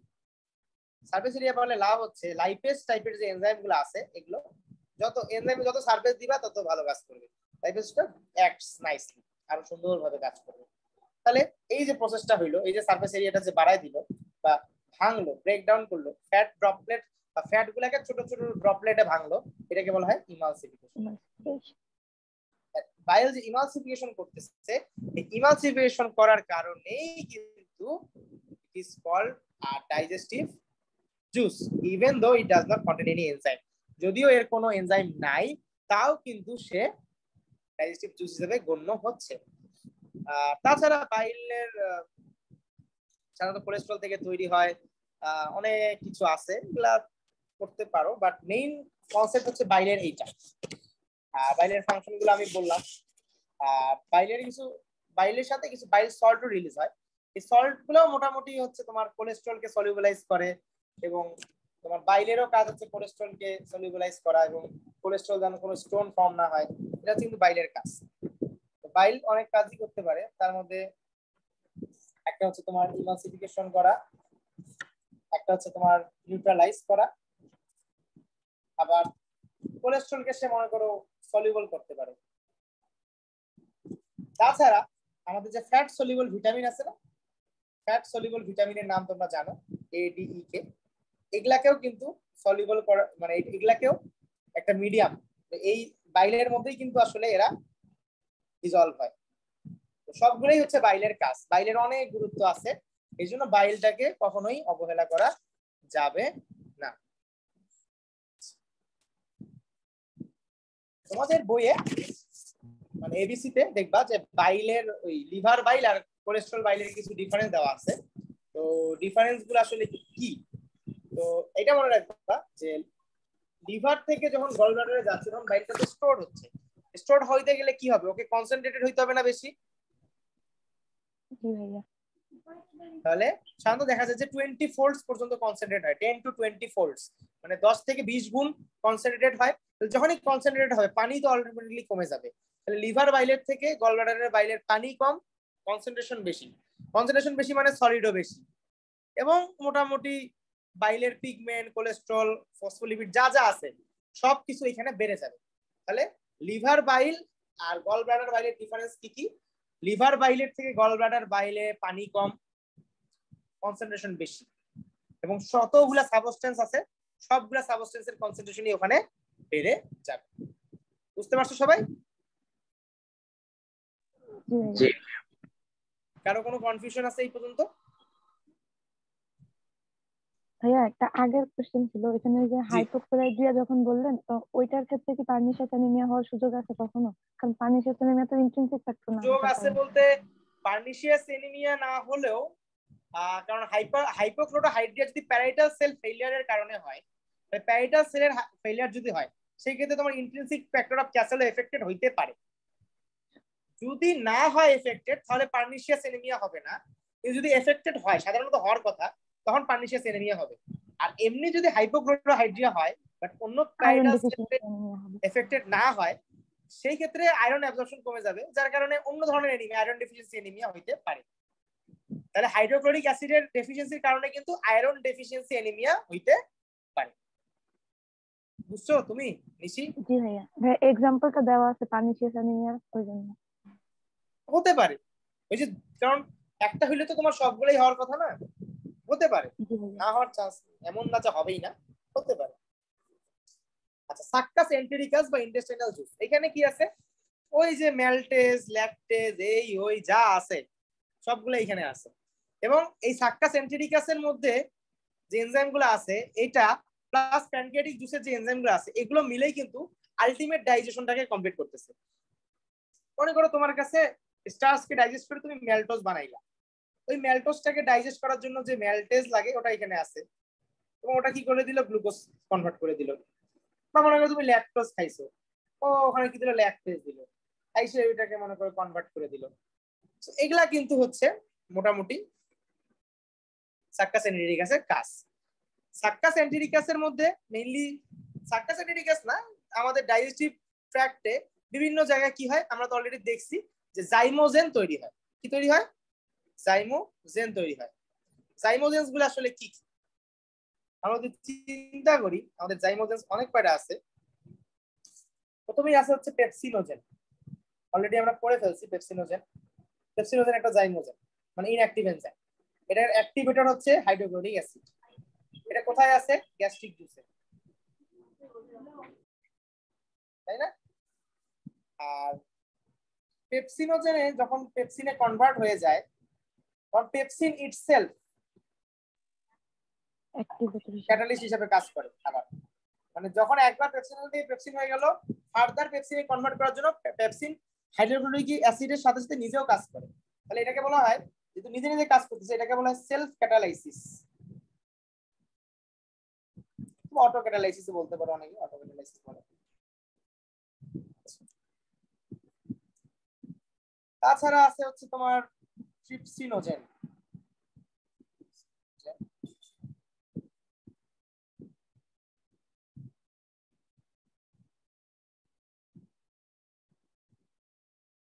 তার সাথে আছে হচ্ছে কাইমোট্রিপসিনোজেন।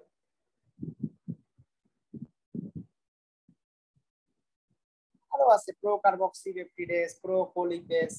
অনেক সময় জেন হিসেবে থাকতে পারে, অনেক সময় প্রো হিসেবে থাকতে পারে, যেমন প্রোকোলাজিনেস। যাই হোক, ট্রিপসিনোজেনের অ্যাক্টিভেটর হচ্ছে এন্টারোকাইনেস এবং ট্রিপসিন নিজেই, এবং এর অ্যাক্টিভ ফর্ম হচ্ছে ট্রিপসিন। এটা কোথায় আছে? এটা আছে আমাদের প্যানকেটিক জুসে আছে। বাকিগুলো আমাদের প্যানকেটিক জুসেও থাকতে পারে, সার্কাসেন্ট্রিক জুসে থাকতে পারে, বাট বেশিরভাগ কোএনজাইমগুলো প্যানকেটিক জুসে থাকে।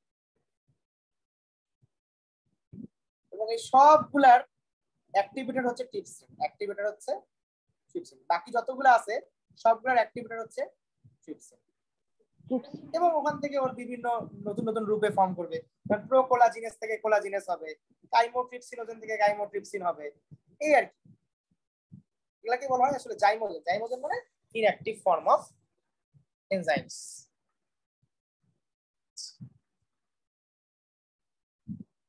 এখন যেটা আছে যে hormonal control of digestive juice secretion.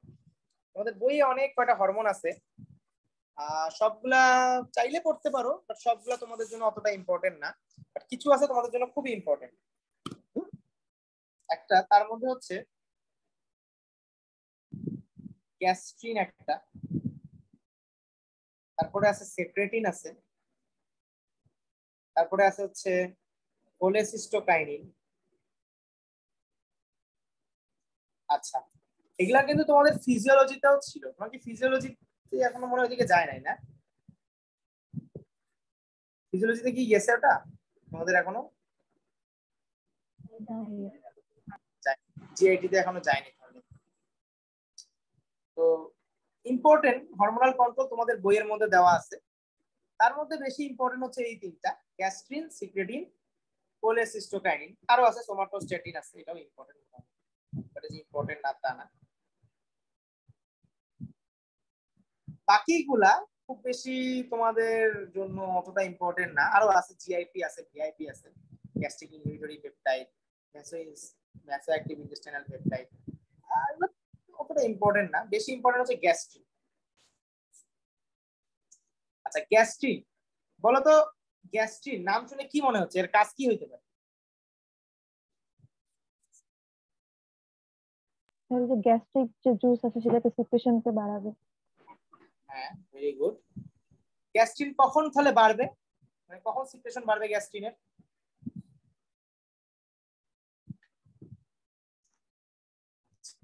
আমরা যখন প্রোটিন রিলেটেড খাবার বেশি খাবো, এটা হচ্ছে গ্যাস্ট্রিনকে স্টিমুলেট করবে। কারণ কি গ্যাস্ট্রিন মানে কি? গ্যাস্ট্রিনের কাজ দেখো, নামের মধ্যেই অ্যান্সার আছে। গ্যাস্ট্রিন মানে গ্যাস্ট্রিক জুসকে সে স্টিমুলেট করবে।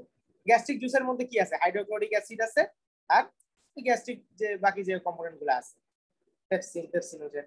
তাহলে এগুলাকে স্টিমুলেট করার জন্য কি লাগবে? অবশ্যই প্রোটিন মলিকিউল লাগবে। প্রোটিন মলিকিউল যত বেশি হবে, গ্যাস্ট্রিন তত বেশি স্টিমুলেট হবে এবং তত বেশি এই গ্যাস্ট্রিক জুসের সিক্রেশন বাড়ায় দিবে। গ্যাস্ট্রিনটা কোথায় পাওয়া যায়? স্টোমাকে পাওয়া যায়। স্টোমাকের মধ্যে কিছু সেল আছে যার নাম হচ্ছে জি সেল। এই জি সেলগুলোর মধ্যে আসলে গ্যাস্ট্রিন পাওয়া যায়।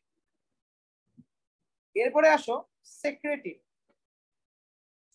সেক্রেটিনটা কি? সেক্রেটিন, সেক্রেটিনের নাম শুনে কি মনে হচ্ছে? কি করতে পারে? সিক্রেশন করতে পারবে, সিক্রেশন বাড়াবে। এক্স্যাক্টলি সিক্রেশন বাড়াবে, কিন্তু সিক্রেশনটা কার বাড়াবে? মেইনলি আমাদের প্যানক্রিয়াসে আমরা বললাম না দুই ধরনের সিক্রেশন, হাইড্রোলাইটিক আর একবলিক সিক্রেশন। তো হাইড্রোলাইটিক মানে হচ্ছে বাইকার্বনেট সিক্রেশন। বাইকার্বনেট সিক্রেশনটাকে স্টিমুলেট করবে হচ্ছে এই সেক্রেটিন। আর উল্টা দিকে আমাদের গ্যাস্ট্রিক অ্যাসিড, গ্যাস্ট্রিক অ্যাসিডের সিক্রেশনটা যেটা, বা আমাদের গ্যাস্ট্রিক যে জুস, এটার সিক্রেশনটাকে সে কমায় দিবে এবং আমাদের গল ব্লাডারের কন্ট্রাকশন করবে, বা গল ব্লাডারের কন্ট্রাকশন করতে, সরি,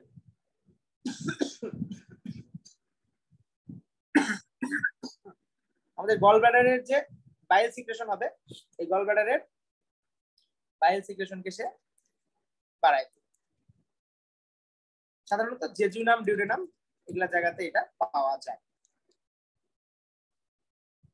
মেইনলি মনে রাখবা সিক্রেটিনের কাজ হচ্ছে প্যানক্রিয়াটিক এনজাইমের বাইকার্বনেট সিক্রেশন বাড়ায় দেওয়া আর গ্যাস্ট্রিক জুসকে কমায় দেওয়া, উল্টা দিকে বাইল সিক্রেশনকে বাড়ায় দেওয়া। কোলেসিস্টোকাইনিন এটা একটা ইম্পর্টেন্ট হরমোন। কোলেসিস্টোকাইনিনও ওই একই জেজুনাম, ডিউডেনামে পাওয়া যায়,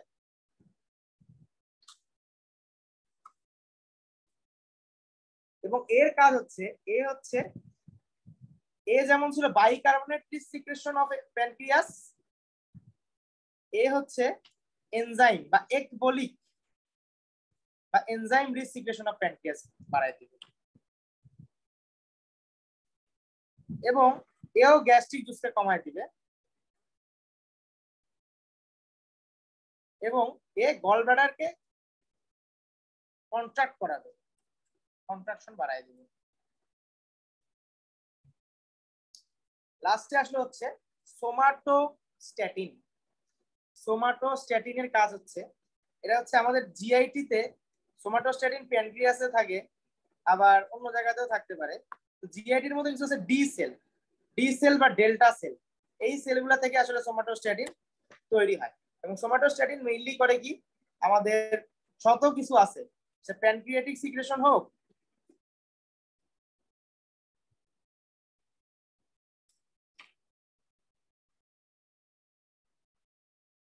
আমাদের প্যানক্রিয়াটিক সিক্রেশন হোক, অথবা আমাদের গ্যাস্ট্রিক সিক্রেশন হোক, সবগুলোকে স্ট্যাটিন মানে কি, স্ট্যাটিন মানে স্ট্যাট, বন্ধ করে দেওয়া, তাহলে সবগুলোকেই ডিক্রিজ করবে।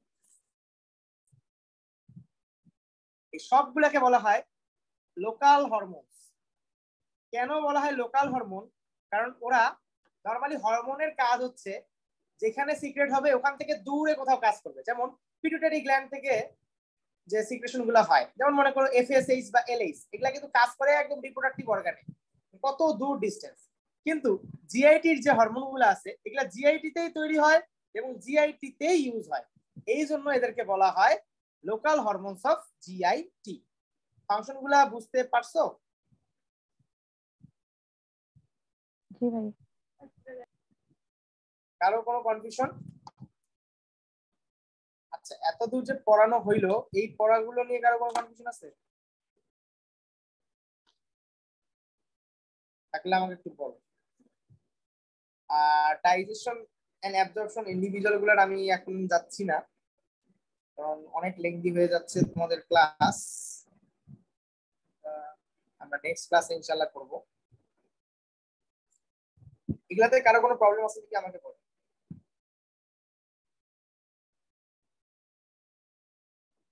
ভাই লোকাল হরমোন কি চারটাই, মানে চারটাই লোকাল হরমোন? না না, আরো আছে, আমি ইম্পর্টেন্ট চারটা বললাম, আরো আছে। জিআইপি একটা আছে, GIP gastric inhibitory peptide. Polypeptide. তো গ্যাস্ট্রিক ইনহিবিটরি পেপটাইড মানে কি? গ্যাস্ট্রিক জুসকে ইনহিবিট করবে, ইনহিবিট মানে বন্ধ করবে।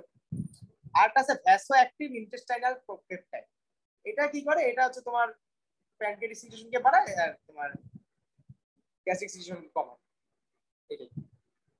তো এগুলা অতটা ইম্পর্টেন্ট না, ইম্পর্টেন্ট মেইনলি হচ্ছে তোমার গ্যাস্ট্রিন, সিক্রেটিন, আর হচ্ছে তোমার কোলেসিস্টোকাইনিন আর সোমাটোস্ট্যাটিন।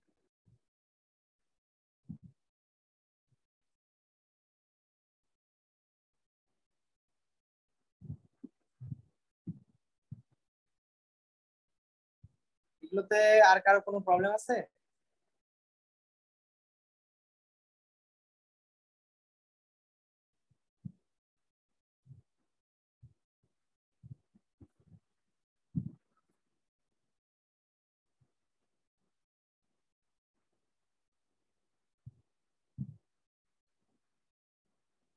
আচ্ছা, আর কোনো প্রবলেম নাই?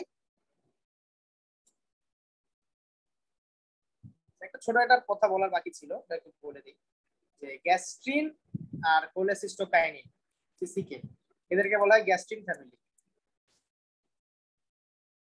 তারপরে সিক্রেটিন, তারপরে তোমার ভিআইপি, তারপরে জিআইপি, এগুলোকে বলা হয় সিক্রেটিন ফ্যামিলি। না, ফ্যামিলি মানে এদেরকে একসাথে গ্রুপ করে রাখছে আর কি। আচ্ছা, আমি যেটা বলতে চাচ্ছি যে এখন তোমরা কি আরো পড়তে চাও নাকি ছেড়ে দিব আজকে? আচ্ছা, নার্ভাস রেগুলেশনটা একটু বলে দিই, বলে দিয়ে শেষ করি। ডাইজেশন গুলো একসাথে পড়াই দেবো। Nervous regulation of digestive juice. এতক্ষণ পড়লা কি হরমোনাল রেগুলেশন, এখন আসো নার্ভাস রেগুলেশন। গ্যাস্ট্রিক জুস দিয়ে বা স্যালাইভারি জুস দিয়ে শুরু করি। আচ্ছা, স্যালাইভা হোক, গ্যাস্ট্রিক হোক, প্যানক্রিয়াটিক হোক, বাইলি হোক অথবা সাক্কাস এন্টেরিক অ্যাসিড হোক, মনে রাখবা একটা জিনিস খুব ইম্পর্টেন্ট, যে তোমরা কি সিম্প্যাথেটিক প্যারাসিম্প্যাথেটিক সম্পর্কে তোমাদের আইডিয়া আছে?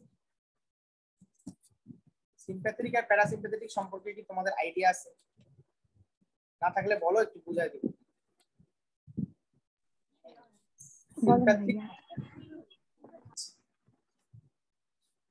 সিম্প্যাথেটিক আর প্যারাসিম্প্যাথেটিক, আমাদের যে নার্ভাস সিস্টেম আছে, আমাদের নার্ভাস সিস্টেমটা খুব কমপ্লেক্স। তো তোমরা যেটা পড়ো, সবসময় পড়ে আসছো, সেটা হইতেছে নার্ভাস সিস্টেম দুই ধরনের, central nervous system, peripheral nervous system. আসলে এই যে সেন্ট্রাল নার্ভাস সিস্টেম আর পেরিফেরাল নার্ভাস সিস্টেম যারা পড়ে আসছো, এটা হইতেছে সোম্যাটিক নার্ভাস সিস্টেম, মানে এটা আমাদের মোটামুটি আমাদের কন্ট্রোলে আছে।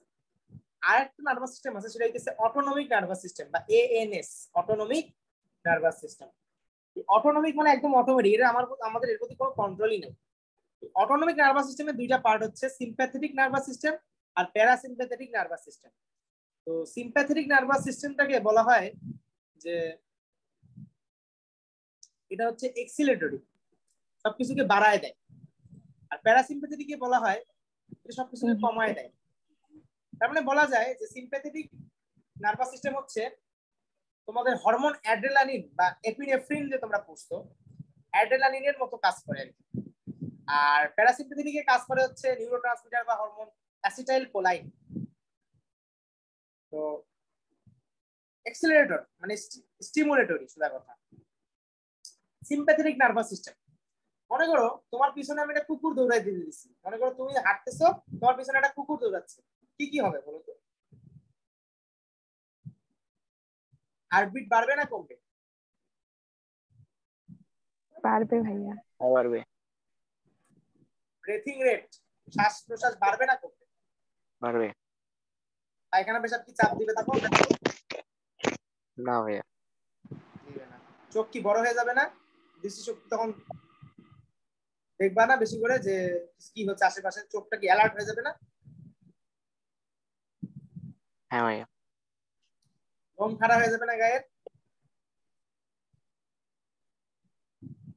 এবং কি করবা? দৌড়ানোর চেষ্টা করবা নাকি? জান ছাড়ে দৌড়াবা, তাই তো? দুটা জিনিস বলা হয়, ফাইট আর ফ্লাইট। এখন মনে করো তোমার থেকে ছোট একটা কেউ আছে, তোমাকে থাপ্পড় মারছে, তুমি তো ওকে ফাইট করবা। কিন্তু তোমার থেকে বড় কেউ, মানে তুমি দেখছো যে ওর সাথে মারামারি করতে গেলে আমি মরবো, তখন তুমি ফাইট করবে না, তখন তুমি কি করবা? ফ্লাইট, মানে পালাবা। তাহলে তুমি চিন্তা করো, একটা কুকুর তোমার পিছনে যদি দৌড়ায়, তখন যা যা তোমার সাথে ঘটবে সবই হচ্ছে সিম্প্যাথেটিক। আর তুমি ভাত খাইছো, ভাত খেয়ে আরাম করে এখন তুমি ঘুমাবা, রেস্ট নিবা, এটা হচ্ছে প্যারাসিম্প্যাথেটিক। মানে প্যারাসিম্প্যাথেটিক হচ্ছে হার্ট রেট কমবে, রেসপিরেটরি রেট কমবে। কিন্তু আমাদের যত ধরনের সিক্রেশন আছে, আমাদের রেস্ট হলেই তো আমাদের খাবার হজম বেশি হয়, এই জন্য বলে না খাবারের পরে একটু রেস্ট নিতে হয়। তাহলে যত ধরনের সিক্রেশন আছে সবগুলা বেড়ে যাবে। তার মানে আমাদের ডাইজেস্টিভ সিক্রেশন গুলা সবগুলাই প্যারাসিম্প্যাথেটিক নার্ভের স্টিমুলেশনে হবে। এটা কি আমি ক্লিয়ার করতে পারছি প্যারাসিম্প্যাথেটিক আর সিম্প্যাথেটিকের ডিফারেন্স? জি ভাইয়া। এটা কিন্তু অ্যানাটমি, ফিজিও, বায়ো সবখানে লাগে। এখন nervous regulation of digestive juice অনেক ভাবে রেগুলেশন হয়। যেমন মনে করো স্যালাইভা, মানে খাবার দেখার সাথে সাথে মনে করো একটা খাবার তুমি দেখলা, আসলে এই ফেস গুলোকে আমরা বলি cephalic face, gastric face, intestinal face. দেখো এখন, এবং সবগুলোতে কি আছে? প্যারাসিম্প্যাথেটিক ইনফ্লুয়েন্স আছে, এবং সবগুলোতে কি আছে? অ্যাসিটাইল কোলাইন নিউরোট্রান্সমিটারের ইনফ্লুয়েন্স আছে।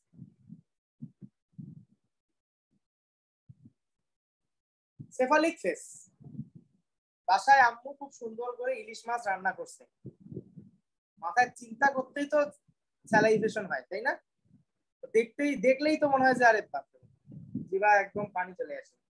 তাহলে এটা হচ্ছে মাথার মানে দেখতে শুনতে বা স্মেল নিয়ে যে অবস্থাটা হয়ে যাবে, খাবারটা তোমার মুখে আমার দেয়নি এখন, এটাকে বলা হয় সেফালিক ফেস, মাথায় চিন্তা করতেছে। গ্যাস্ট্রিক ফেস, খাবারটা মুখের মধ্যে নিছো, খাবারটা মুখ দিয়ে স্টোমাকে গেছে, ওখানে যে সিক্রেশন হবে ওটা হচ্ছে গ্যাস্ট্রিক ফেস। আবার ইন্টেস্টাইনের ভিতরে যখন খাবারটা চলে যাবে সেটা হচ্ছে তখন ওখানে যে সিক্রেশন হবে এটা হবে ইন্টেস্টাইনাল ফেজ। জিনিসটা কি বুঝাই গেছে? বুঝতে পারছি? জি ভাইয়া। সবাই ক্লিয়ার?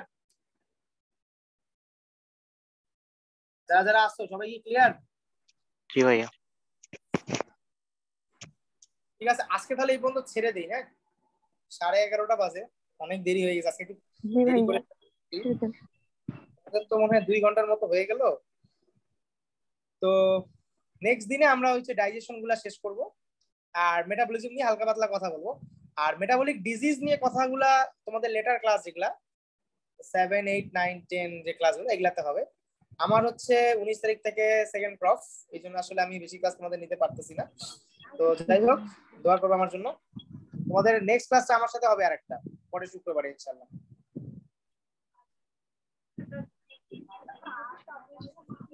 ঠিক আছে, সবাই তাহলে ভালো থাকো, আল্লাহ হাফেজ। আসসালামু এক আলাইকুম মিনিট ভাইয়া। এক মিনিট এক মিনিট এক মিনিট।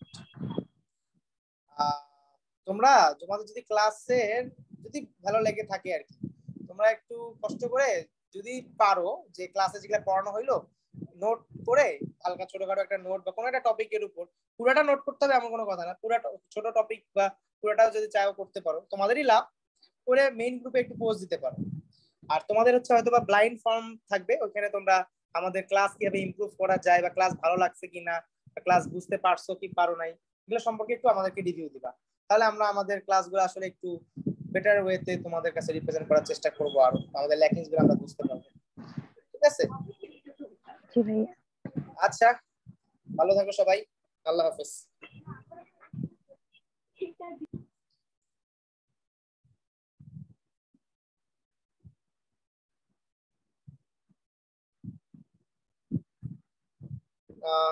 হ্যালো আপু,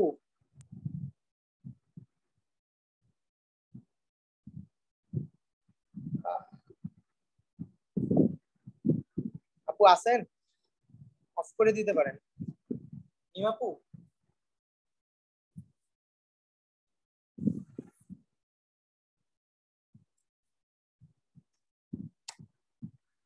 নিম আপু শুনতে পাচ্ছেন?